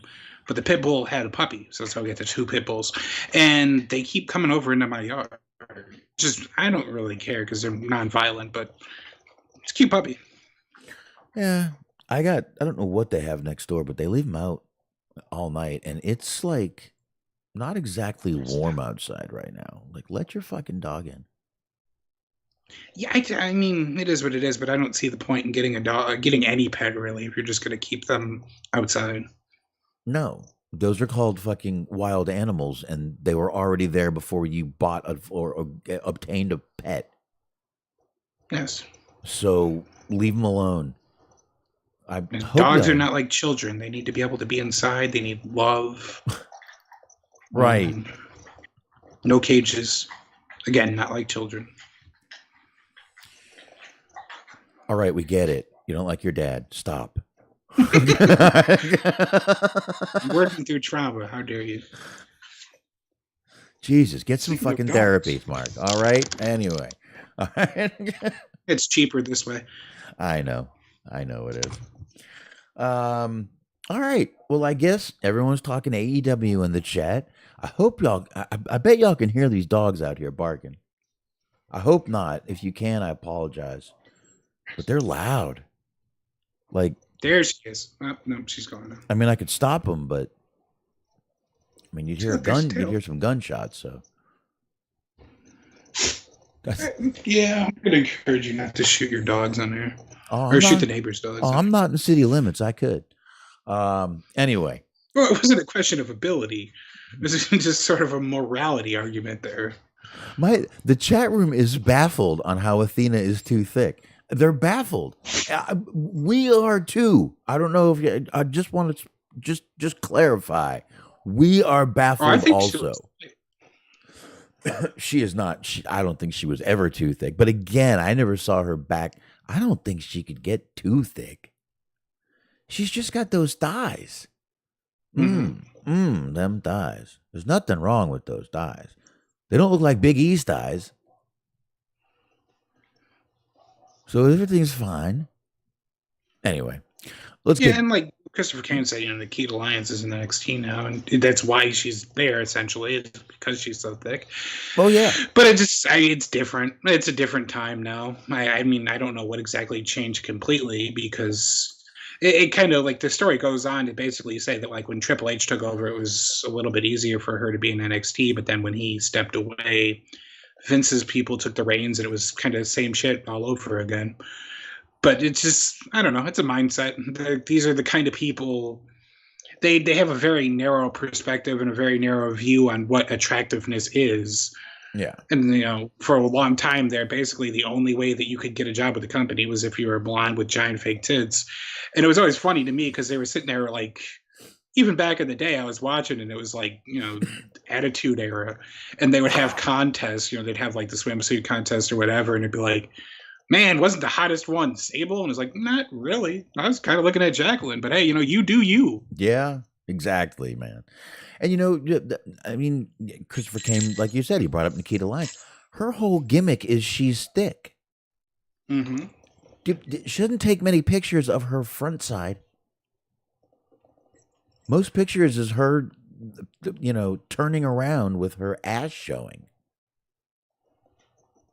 Like when a stripper dances for you, she sticks out her ass, turns her head around, gives you a little look, and then flips her hair, smacks her ass. Ugh. Ugh. Mm-hmm. I hate when they do that. It's like, be more creative, all right? Fucking paying you. Don't so fucking much that flip you your become hair. a snob. Okay. This is derivative. You're just sitting there, just like half-heartedly throwing dollar bills at them. Oh, if you do that, I'm throwing a dollar bill at your asshole. Stop it. Okay. Wow. Oh, fucking hair flip smack ass. I can see that on a fucking music video from the 80s. Stop. Man, that would be a wild job to have, as like a fucking stripper choreographer. That's a job to strive for, as far as I'm concerned. Mm-hmm. All right, so remember, it's boom, boom, and then boom. Okay, okay. And then make the tassels go, and then make them go this. Okay.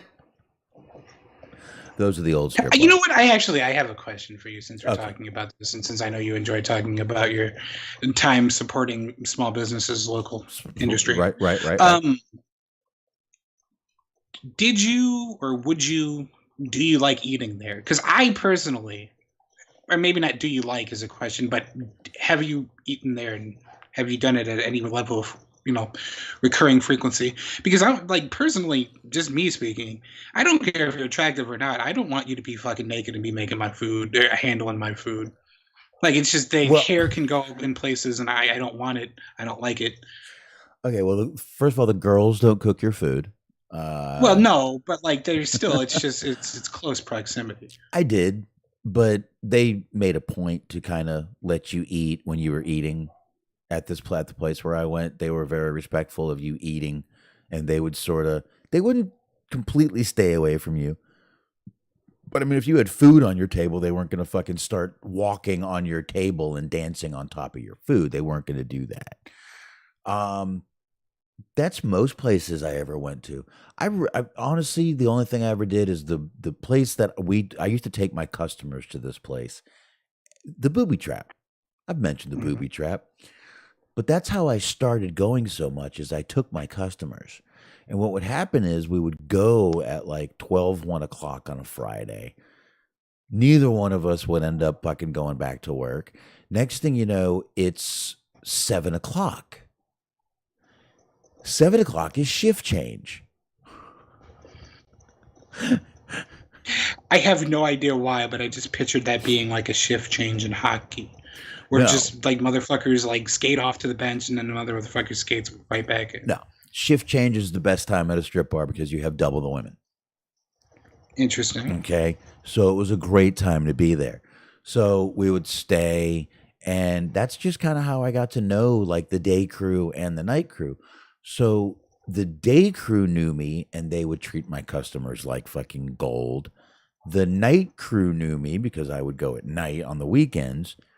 But the night girls sometimes would work the lunch, just to make up a shift or just if they felt like it. So when the night girls were there, they really took care of my customers during the day. Basically, I just got to know them. They took care of my customers very well. And I got taken care of a few times out of that too. Well, there you go. It always helped when you pulled up in a limo that said private, not for hire. And the limo was always at my house. That's where I kept it. That's where me and my dad kept it. So my roommate would drive us down there in the same limo. So they sort of thought I owned that limo at the time. I didn't yet, but it helped. A couple times, many times.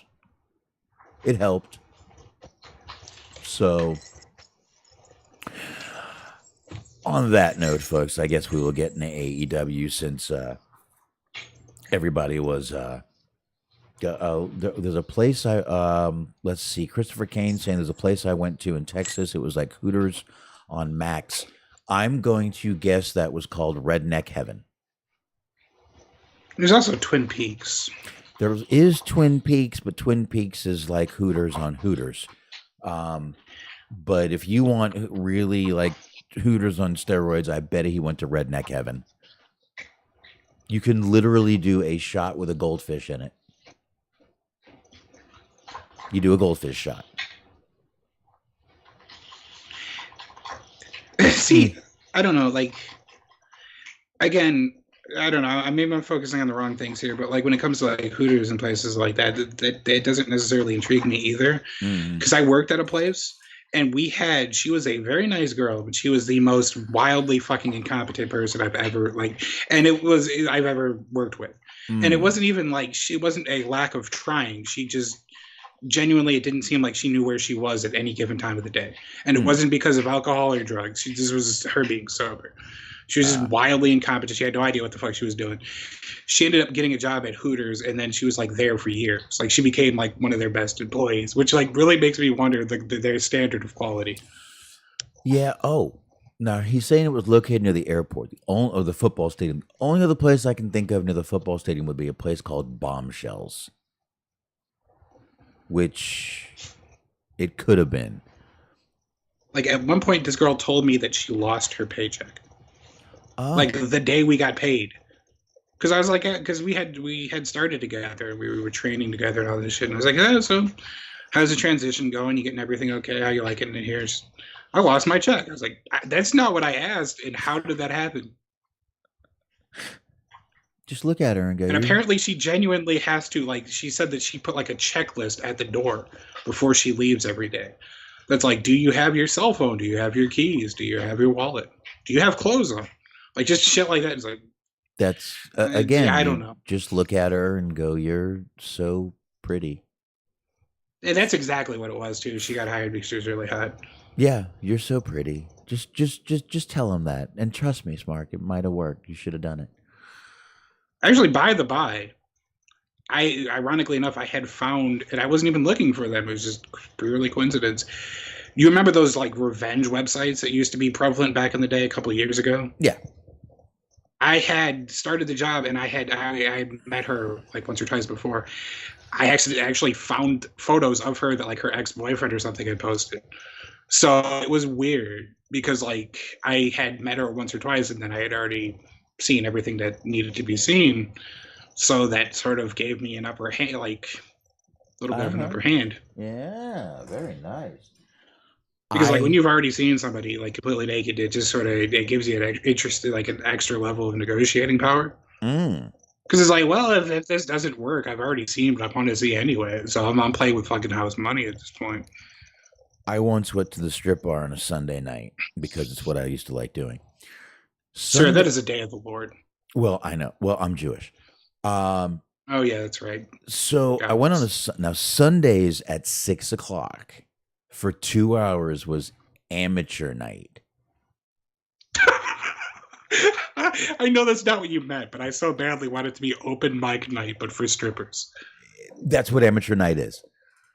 Literally, it's like it's almost a tryout night. So I'm sitting there, and this girl Amazing. gets up, and they introduce her as Cindy, and I'm like, oh look, Cindy. So she gets up there and she's dancing, and I'm sitting there and I'm looking at her and I'm like, where do I? It was a girl I went to high school with. I walk up and I go, hey, do you remember me? And she finally knows, like looks at me and she realizes who I am, and she runs off stage. She looked great this was like, 5 or 6 years after high school. She looked like she had just fucking graduated. She looked amazing still. And I'm like, oh my God, that was, I'm not going to say her name, but that was, her. That was her. And she came up to me after and she's like, I got so scared when I saw you. She ended up working there though. She did. I went up and I knew Brian, who wasn't the owner, but Brian hired the girls, and I talked to Brian, and I'm like, dude, give her another shot. I won't be here. She's doing the best she can. That's kind of the interesting thing. As I was watching it, it was on Netflix for a while. It still might be. It was like, I think it was called like When Porn Ends or whatever. It was a documentary about porn, but like the ins and outs, not so much, the actual on-screen stuff. And like a lot of people were saying that they didn't expect to get found out because their parents were the type that would never watch porn. But what they hadn't accounted for is that people that go to their church or go to their job or go to their grocery store as them are the kind of people that look at porn, and they will eventually get found out that way. You're going to find a perv somewhere. Mm-hmm. Like Matt Bloom. Not here, but somewhere. No, like Matt Bloom. Yep, old Matt Bloom dropping the dime. Matt fucking Bloom snitching with Chris Cruz. Matt Bloom's busting everyone at church. That's such a dick. I didn't have respect for him, but I lost respect for him. It's like, Jesus, Matt, this is the 5th one you've busted this month. What the hell is going on with you? Your ring name was literally just a fucking innuendo for a dick person. A-Train, yeah. You were Prince Albert, motherfucker. Your whole gimmick was that it was a dick joke. And you have the nerve to get some poor small business owner fired. Yeah. And,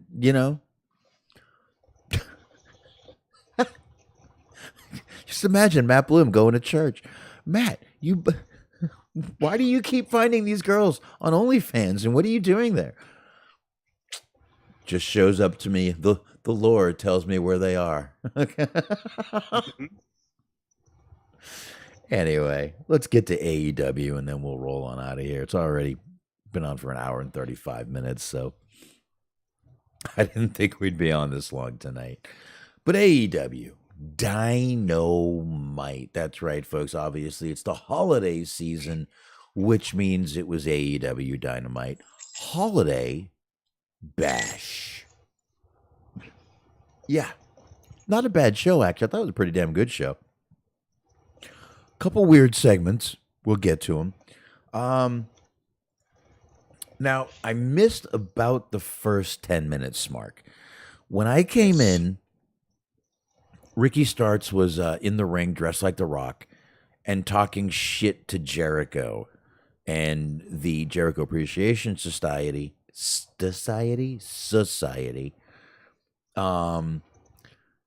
And it was pretty much probably the end of the promo, but my internet went out for a little while, and like I said, I missed the beginning of this, but from what I heard, sounded pretty damn good. Ricky Starks once again cutting a pretty damn good promo, challenges Jericho on January 4th for a match. Jake Hager's standing behind him, though. Jericho's like, hey, you might want to just kind of watch what's going on. Jumps him from the back. JAS starts beating the shit out of Ricky Starks. Jericho stands there with the bat in his hand. He's telling Hager and Guevara lift him up. And then Action Andrade comes out again. Takes out Jericho one more time. But from what I saw, Ricky Starks, it was good. What did I miss in the real beginning there? I mean, that was pretty much it. That's how it started. It started with the Ricky Starks promo. He was talking about the match last week with MJF and stuff like that. And then Jericho came out. They went back, as you described it, they went back and forth, and then it got physical. But yeah, it's you just missed the beginning of the Ricky Starks promo, and it was a good promo. All right. Good. I was worried. I wasn't sure if anything was my internet was coming back on, but I'm glad it did. All right. So we got that. Yeah, Ricky Starks was very well dressed, but very much so looked like The Rock in the ring. Yeah, and but that's not even really a problem at this point, because it seems like just a lot of shit, like in wrestling and in popular culture now, all over the place. It's a lot of stuff that is just being drawn from things that have happened, decade or two earlier. There's a lot of shit that happens like that. Oh yeah, absolutely. And I think the fact that MJF actually acknowledged it and the crowd didn't really give a fuck, I think actually was a positive thing for Ricky Starks, and now he can just kind of go out and do what he wants and be what he was, and the crowd seemed to not care, so it didn't really matter. But we'll get back to Action Andrade in just a little while here. But right after all this, we get the Young Bucks versus Death Triangle. This is for their best out of 7 series match. I think with the way things have worked out, we all knew where this was going tonight, especially with the weapons being legal. I think we all knew where this was going, Smark. Didn't expect to get a broom wrapped in barbed wire, did you? No, we also got a Christmas tree. We did. We got that too. I did expect the Elite to win. I think we all did. I don't think anybody thought it was going to be a sweep. Well, not a complete sweep. It was what was it? It was tied up, right? 2-2. Yeah, I think it was 3-2. 3-2. So the Elite, now it's 3-3.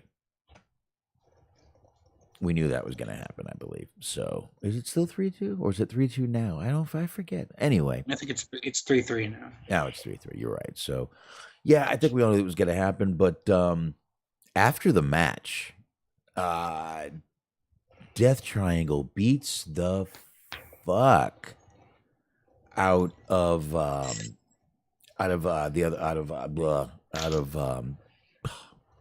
the Elite, Bucks and Omega. The Bucks and Omega. Jesus Christ, my mind went blank there for a second. And it happens. The best visual was Pac after beating the shit out of, I think it was Phoenix with the fucking not Phoenix, beating the shit out of it was one of the Bucks with the hammer, just blood all over his stomach. He's got that fucking mask on to cover his face, and he's just got blood. He just looked like a fucking madman, a jacked, scary mad man with blood all over his stomach. That was a pretty cool visual. It was. It was really fucking pretty cool. I actually fucking thought it was a really cool little thing right there. But yeah. I feel like maybe they need to ease up with the ridiculous costumes a little bit, though, because I get that it's like the Christmas show, but like I was saying, it was a cool visual, but then like a little bit of the impact gets taken away when there's this like savage post-match beating, but then you also have fucking their crony dressed like an elf. Mm. I'm speaking of blanking on names. I fucking completely forgot what his name is. Chicken Cutlet. Brandon Cutler. Chicken Cutlet. Oh. Yeah, old Chicken Cutler. Oh, Brandon Cutler. Yeah, that's what it is. Jay Cutler, former quarterback of the Chicago Bears. There you go. we get MJF cutting a promo, and now they went back to. This was cut obviously last week after Bryan Danielson basically scared MJF out of the ring. That was pretty much where this promo was all, and it was usual MJF promo. I mean, nothing really special about it, but a good promo as usual by MJF. Yeah, it makes sense that you said that happened last week, because it was kind of, I didn't get to see last week, so I was a little bit curious as to what all that was about, but yeah. That's right. That's right. You did not.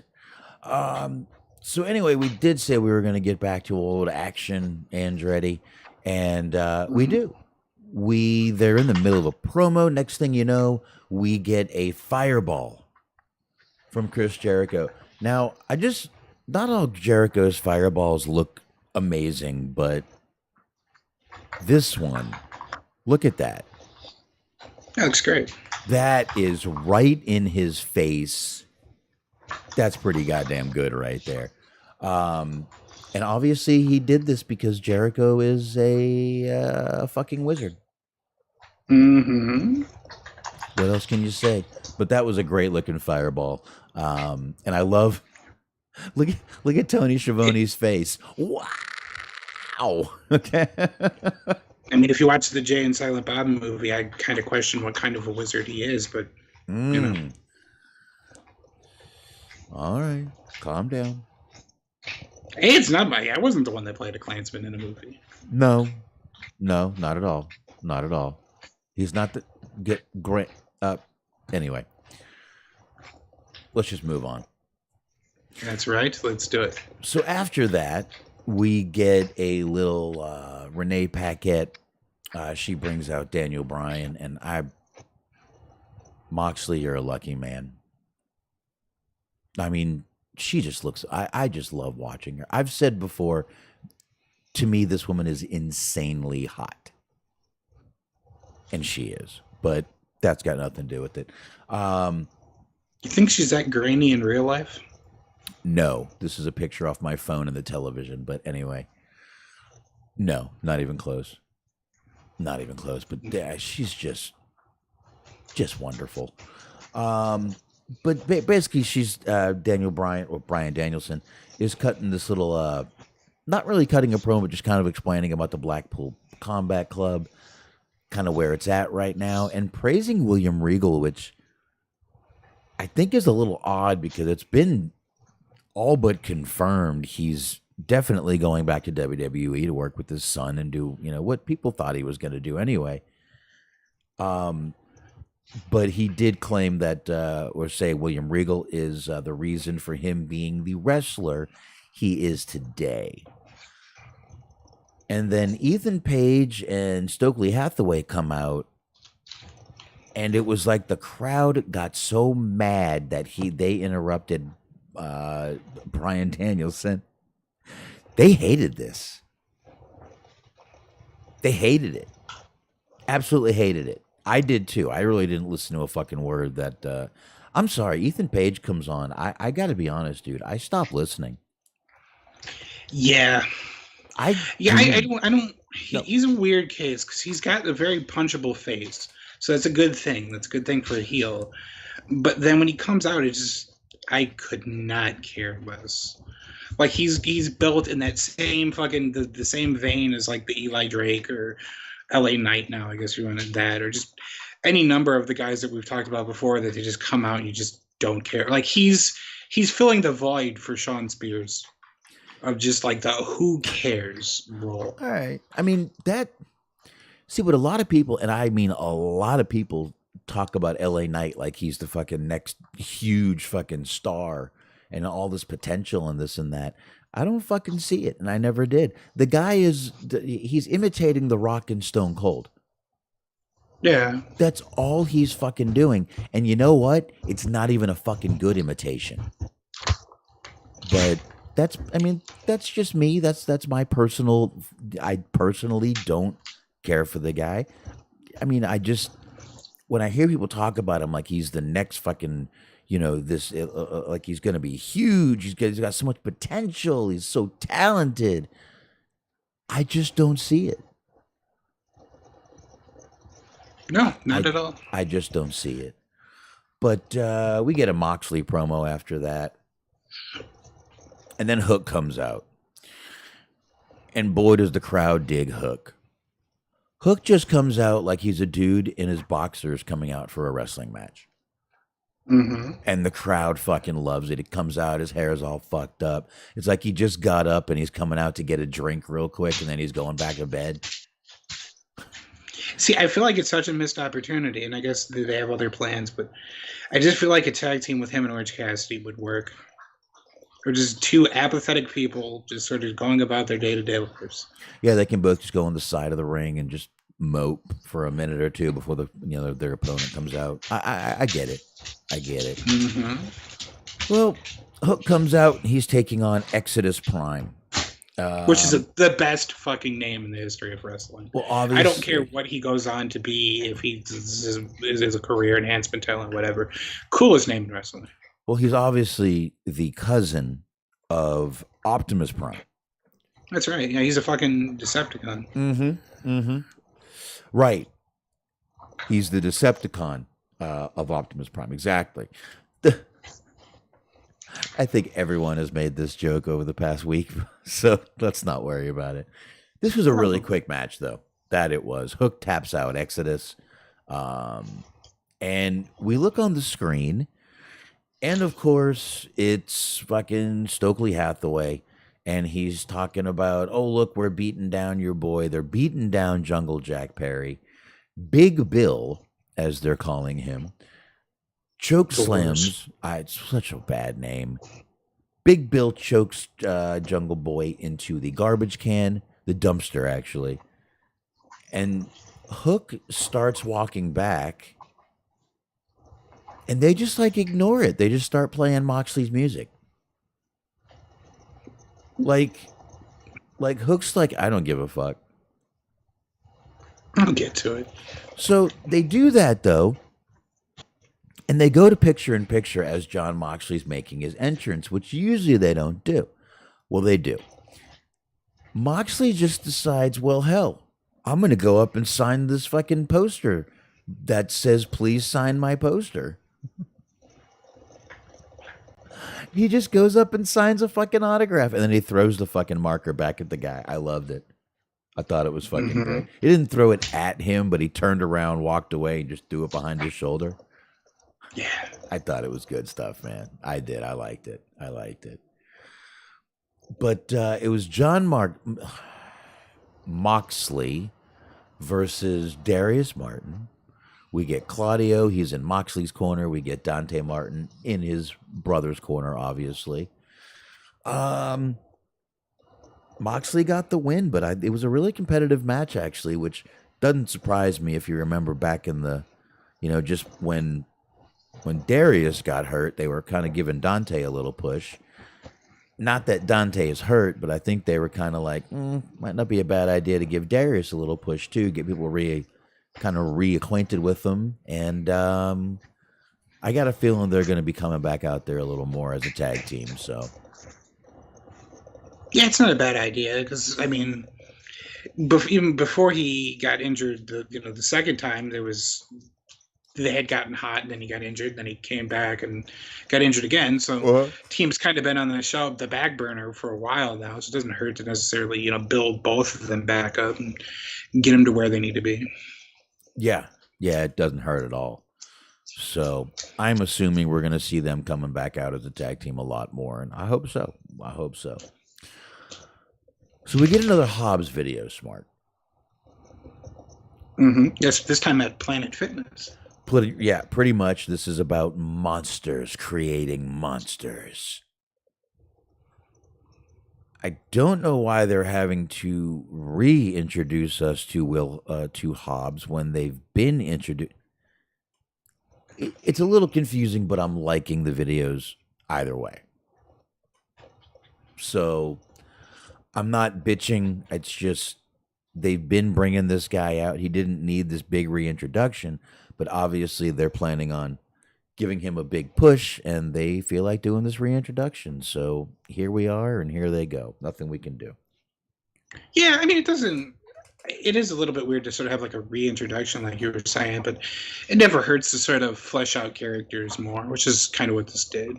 It gives him a little bit more, like his motives, his reasoning, all that kind of shit. Yeah. And it's not bad, and you're right. And like I said, I'm still enjoying the videos, so it's not like ruining anything for me. I kind of watch them, and I'm like, these are kind of unnecessary, but they're still fucking good.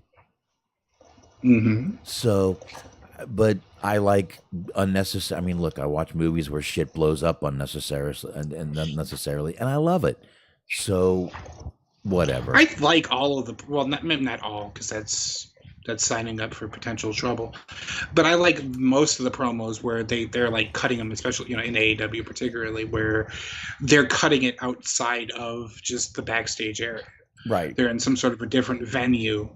It makes it feel more unique, and it makes it feel more sort of personal, customized to that particular person, versus just your sort of generic run-of-the-mill backstage promo talking, against the backdrop of a television. Right. Yeah. I like them too, man. I think it's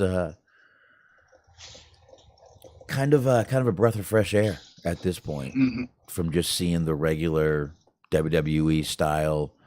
I mean, we'd still see those a little bit on the indies, but now it's a little better to see them, in better produced and all that good stuff. So I agree. Well, speaking of really good stuff, then we get this next match. We get the Gun Club, or the Ass Boys, whatever you want to call them, versus FTR. Match starts out great, keeps going great, and we go to picture-in-picture. And Dax walks over, and I'm assuming this was his daughter, who just had to give him a hug in the middle of the match. These guys are ruining their chances to ever go heel again, because Dax is just too good of a dude now. That's like... So you said that as somebody who has children, this makes me dislike them. All right, well, there's that, but that's you. All I know is... that was such an adorable little moment, and these guys are never going to be able to go heel again after seeing that little moment. Even if they go heel, I'm going to be like, nah, we know Dax is a good dude. Like, he just loves his daughter out there. But the Guns actually got a win, which it is what it is. Yeah, probably not the right choice, but I'm not going to sit here and pretend like I actually am upset about FTR losing, because... as I just said a sentence earlier, don't really care too much for them. Great wrestlers, but I'm just not invested in whether or not they win or lose, because I don't find them to be particularly compelling characters. Right. Yeah, I'm with you right there. So now, to make this show a little more weird, Sanjay Dutt raps for us. Yes, this was interesting. We get a rap video with Sanjay Dutt rapping. Jay Lethal's in it. Satnam Singh has on a t-shirt that says he's 7'4". I'm assuming he forgot how tall he was. That's why they made him a T-shirt. And Jeff His Jarrett, underwear has the day of the week on it too. right? Yes, exactly. This was fucking weird. It was weird. By the by, was he wearing a jean jacket? I think so. And I'm talking about Satnam. I know that he had the like shirt or whatever that said his height, but it looked like he was wearing a denim jean jacket, It was. which for whatever reason seemed like a really weird choice. No, man, jean jackets are coming back, bro. Yeah, but I mean, he's not Canadian, so like it's cultural appropriation, is what it is. True. Well, we're gonna get into a Canadian in a minute here, but yeah, I don't know. Maybe he felt Canadian today. that does happen sometimes. Maybe he felt Canadian. Yeah, there you go. That makes sense. Came up, he saw that denim jacket and said, "Hey, what's this all about?" And that's what happened. So we go from one weird segment right into another. I mean, right. Oh, this wasn't a weird segment if it's what I think it is. I might have my orders mixed up a little bit, but go ahead. Tony Schiavone introduces Rick Ross, who's there. Yes! The return that we have all wanted. By all, I mean me. There you go. Rick Ross is there to mediate the next segment. I got to tell you though, I'm not gonna lie. Rick Ross is a very entertaining dude. That is the funny thing is like, yes, I'm a fan of rap music, but I'm not a fan of his music. But yet, I still find him to be a compelling character. Okay, let me put it this way. I don't know one thing he sings. I don't know anything he does. I don't need to. He is very good at being out there and just being a little smartass. Very good at it. Very, very good. Again, I don't know one thing he's done. I don't know one song. I don't know any of it. I don't care. I don't care. The guy is good. He's very good. I mean, just the way when, you got, he's, Swerve will say something. He was talking about eyes in the back of your head. Rick Ross goes around and puts his two fingers to the back of his head. Like, just small little details Rick Ross was adding to the segment. Look, it was a weird segment. I'm not bullshitting. But he made it seem at least entertaining for a weird segment. Does that make sense? Yes. Okay. Although I got to say, I'm a little bit heartbroken that this ultimately didn't lead to the tag team that we all wanted, which was Keith Lee and Rick Ross. True. It's like it's the natural disasters of their time. But it did get us to, I guess, a new faction, just because AEW needs more factions. Yes. So here we go. We get Keith Lee. He's supposed to have a face-to-face with Swerve. Meanwhile, it's not really that. Swerve comes out, and he's got a bag in his hand. I got to admit, as the segment was going on, I'm like, what's in the bag? What's in the bag? What's in the bag? So I was curious. What's in the box? As I was thinking that. But I was curious the whole time, so it was actually not a bad idea that they had him bring it out like that and not put it under the ring. You know what I mean? Mm-hmm. So I like that. Now, Swerve starts telling Keith, blah, blah, blah, blah, blah, blah. Next thing you know, he goes, you got to have eyes in the back of your head. So next thing you know, we see Parker Boudreaux, or Boudreaux, excuse me. I'm really not talking well tonight. I apologize, folks. I have the same. You've inherited my curse because I call him Parker Bordeaux, which basically I just make him like Scarlett's relative. No, but yeah, well, close. It's close. Parker Boudreaux comes out behind him. Lee gets the best of him. Now, next thing you know, Keith Lee gets out of the ring and he starts walking towards Swerve, right? And then next thing you know, this tattoo-faced mammoth of a man hits him. Now, I wasn't sure who that was for a minute. And then I'm looking. Oh, see, it was two rappers because you had Rick Ross and you had Tom McDonald. I didn't realize that was Tom McDonald, Smark. Yeah, he's bigger in person apparently. Well, this is the last time I saw Tom McDonald. He was getting bigger. He was getting jacked. But this was like a year and a half ago. This now is the Tom McDonald we got tonight. Mm-hmm. What a fucking beast this guy has fucking turned into. I'm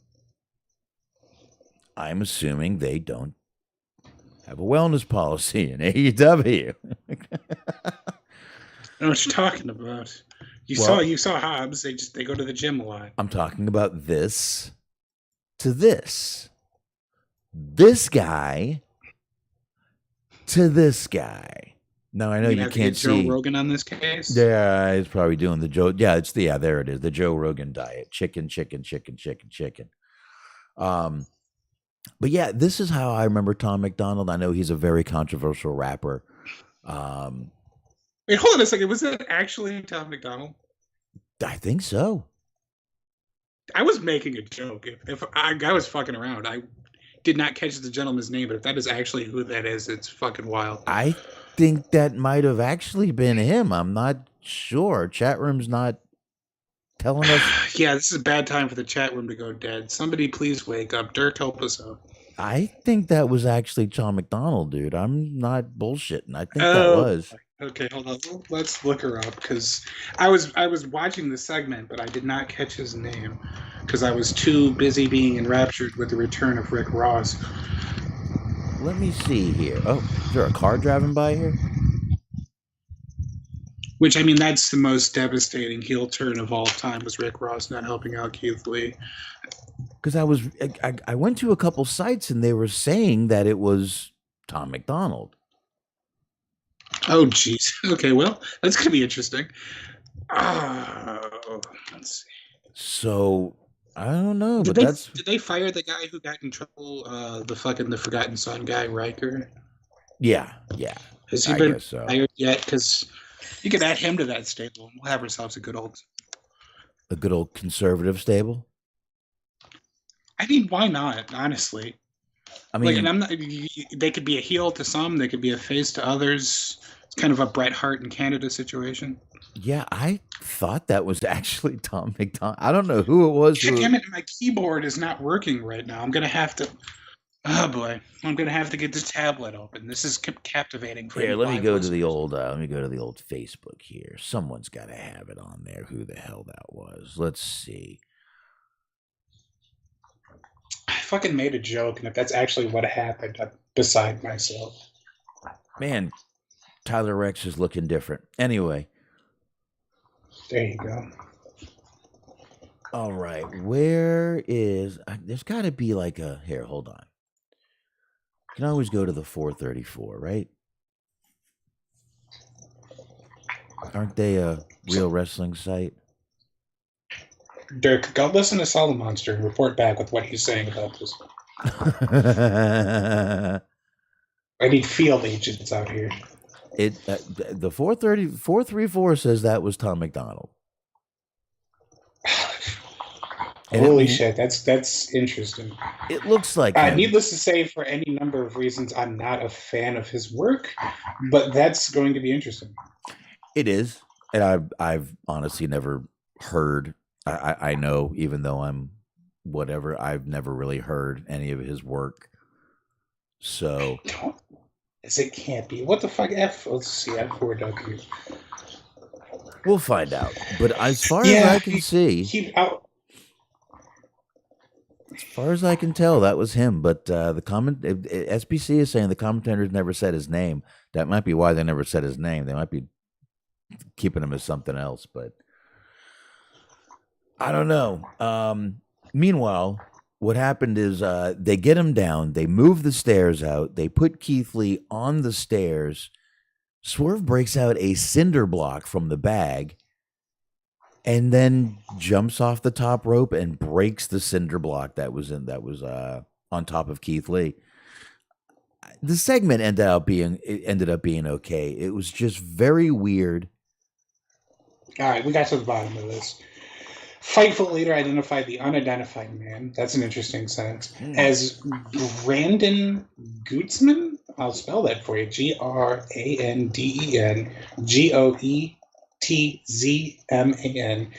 former baseball player who was a second-round pick by the Tampa Bay Rays in 2011. He had been working the MLB minor league system through 2019. Fightful reported that his debut had been planned out for the past couple of weeks. He had been training at Jay Lethal's school. So yeah, that wasn't Sean McDonald, but that was a interesting 5 to 10 minutes there. All right, well that's a good thing. Yeah, that guy was fucking massive, whatever he was. Again, the tattooed mammoth is what I called him. Tattoo-faced mammoth. That's what I called him. I'm kind of excited about another guy who has no formal wrestling experience. That should be fun. Wasn't doing bad out there, I'll tell you that. He looked believable as fuck to me. I would have been scared to death of this fucking maniac. Absolutely scared to death. I don't know. Like, I guess you want to find new stars or whatever, but it just seems like you want to do what you can to set yourself apart from WWE, and this, like, people like him and like Satnam Singh just kind of seem it's big WWE energy. Big WWE energy? Well, like, I don't know, because I'm not like I don't watch them like every week, but it doesn't seem like the shit that New Japan does. You know what I mean? Right. Like New Japan, New Japan has people that used to be like collegiate athletes and shit, but they make them go on excursion and learn how to wrestle and shit before they put them on TV. Not a bad idea. So, well, we got one more little thing, then we can wrap this up. We're already just over 2 hours here. So we get Hikaru Shida versus Jamie Hayter. This was the main event for tonight, which is why they're on my side little plates up top there. And I thought this was a fucking pretty damn good match between them. Britt and her crew started beating down Shida after for a little bit there after the match. Here comes Toni Storm. They end up taking Toni Storm out. Now, we saw Saraya come out, and we saw her get not very physical. We saw her do a little, that kind of ran into her arm for a clothesline. We saw her do a kick. You don't want to give too much away with Saraya. Mm-hmm. I think she's basically doing the Hulk Hogan moves. You know what though, man? When she finally, I think they're doing the right thing with her. So yeah, I don't know. No, I'm not. I understand. It makes perfect sense. You don't, like you said, you don't want to give too much away. Right. But it's just keep having her out there when they need to, and do this and wrestle when we need to. When wrestle on pay-per-view. That's really all she needs to do is wrestle on pay-per-view. But otherwise, I thought tonight was a pretty good show for the. But okay, that's actually a question now that I think about it, because obviously the injuries or whatever, you don't want to risk her getting injured, so you want to limit the amount of wrestling that she can do, and it makes sense with MJF and it makes sense with certain other people that you make them more of attractions because you have such a bloated roster as it is, but the women's division is kind of lacking in stars. So I don't know can you really get away with not featuring her as much? I mean, she was still on TV, but do you kind of have to make an exception because the amount of talent is thin in that division, or what do you think? I don't really think so. I really don't. I think if you start giving too much away with her, I don't really think it's even for the health. I just think it's for she should be an attraction at this point. And yeah, it could be for health. I mean, obviously they don't want to push her too much. But their women's roster is not exactly horrible. I mean, they've got a decent amount of women. I mean, they've got, Tay and Jay and Anna Jay and they've got Ruby Soho back now. They've got a decent women's division, so it's not like they're lacking in women. And no, I think I think they don't need to have Saraya out there as much. I think they're doing exactly what they need to do with her. Every time she gets in that ring, they should make it a spectacle. Here's a woman who, just like, Brian Danielson, who made a comeback. People thought she was done. People thought he was done. These people, I mean, Edge is the same. So no, I don't think they should have her out there any more than what she's doing right now. Maybe mid next year she can start doing some Dynamite matches. See how healthy she is. But they're probably right now they're just being a little touch and go with her, is what I'm guessing. Yeah, that makes sense. So, but what else you got, man? You know, it was real quick, is I kind of realized it's an interesting paradox. Is I would like the dark and dark elevation. Like I don't watch them because it's like kind of a who cares show. It's on YouTube, whatever. There's not really any storylines on and so forth. So I don't watch it because nothing's happening. But then when they put people on there, like big name people on there, I'm like, well, fucking, what are you doing with them? Why are they on dark? So it's like, what do you do there? Because like I was seeing that they're putting more and more people on because they had, I think on this week, I don't remember if it was on the same episode of like one was on dark and one was on dark elevation, whatever. You had Ricky Starks was on there, Eddie Kingston was on there, but I was like, well, what are you doing with it? Why are you putting those guys on the fucking nothing show? But then it's a nothing show because they don't put talented guys like the big name guys on there. So it's like, how do you fix that? How do you fix it? He would need more TV. No more TV. Dude, you got no other. More TV. At this point, his roster is getting so bloated that the only way he does is with more TV. I mean, look, he tried to do more TV with ROH, and we all know now it's a streaming service. I really didn't want to come on here and bitch about that because I hear Well, I think else. with that in particular, though, that's sort of a TBD. Because yes, it is going to be on a streaming service. But he did say to wait until Wrestle Kingdom was over because they apparently have a big deal in place with New Japan. What that is exactly, no one knows. Right.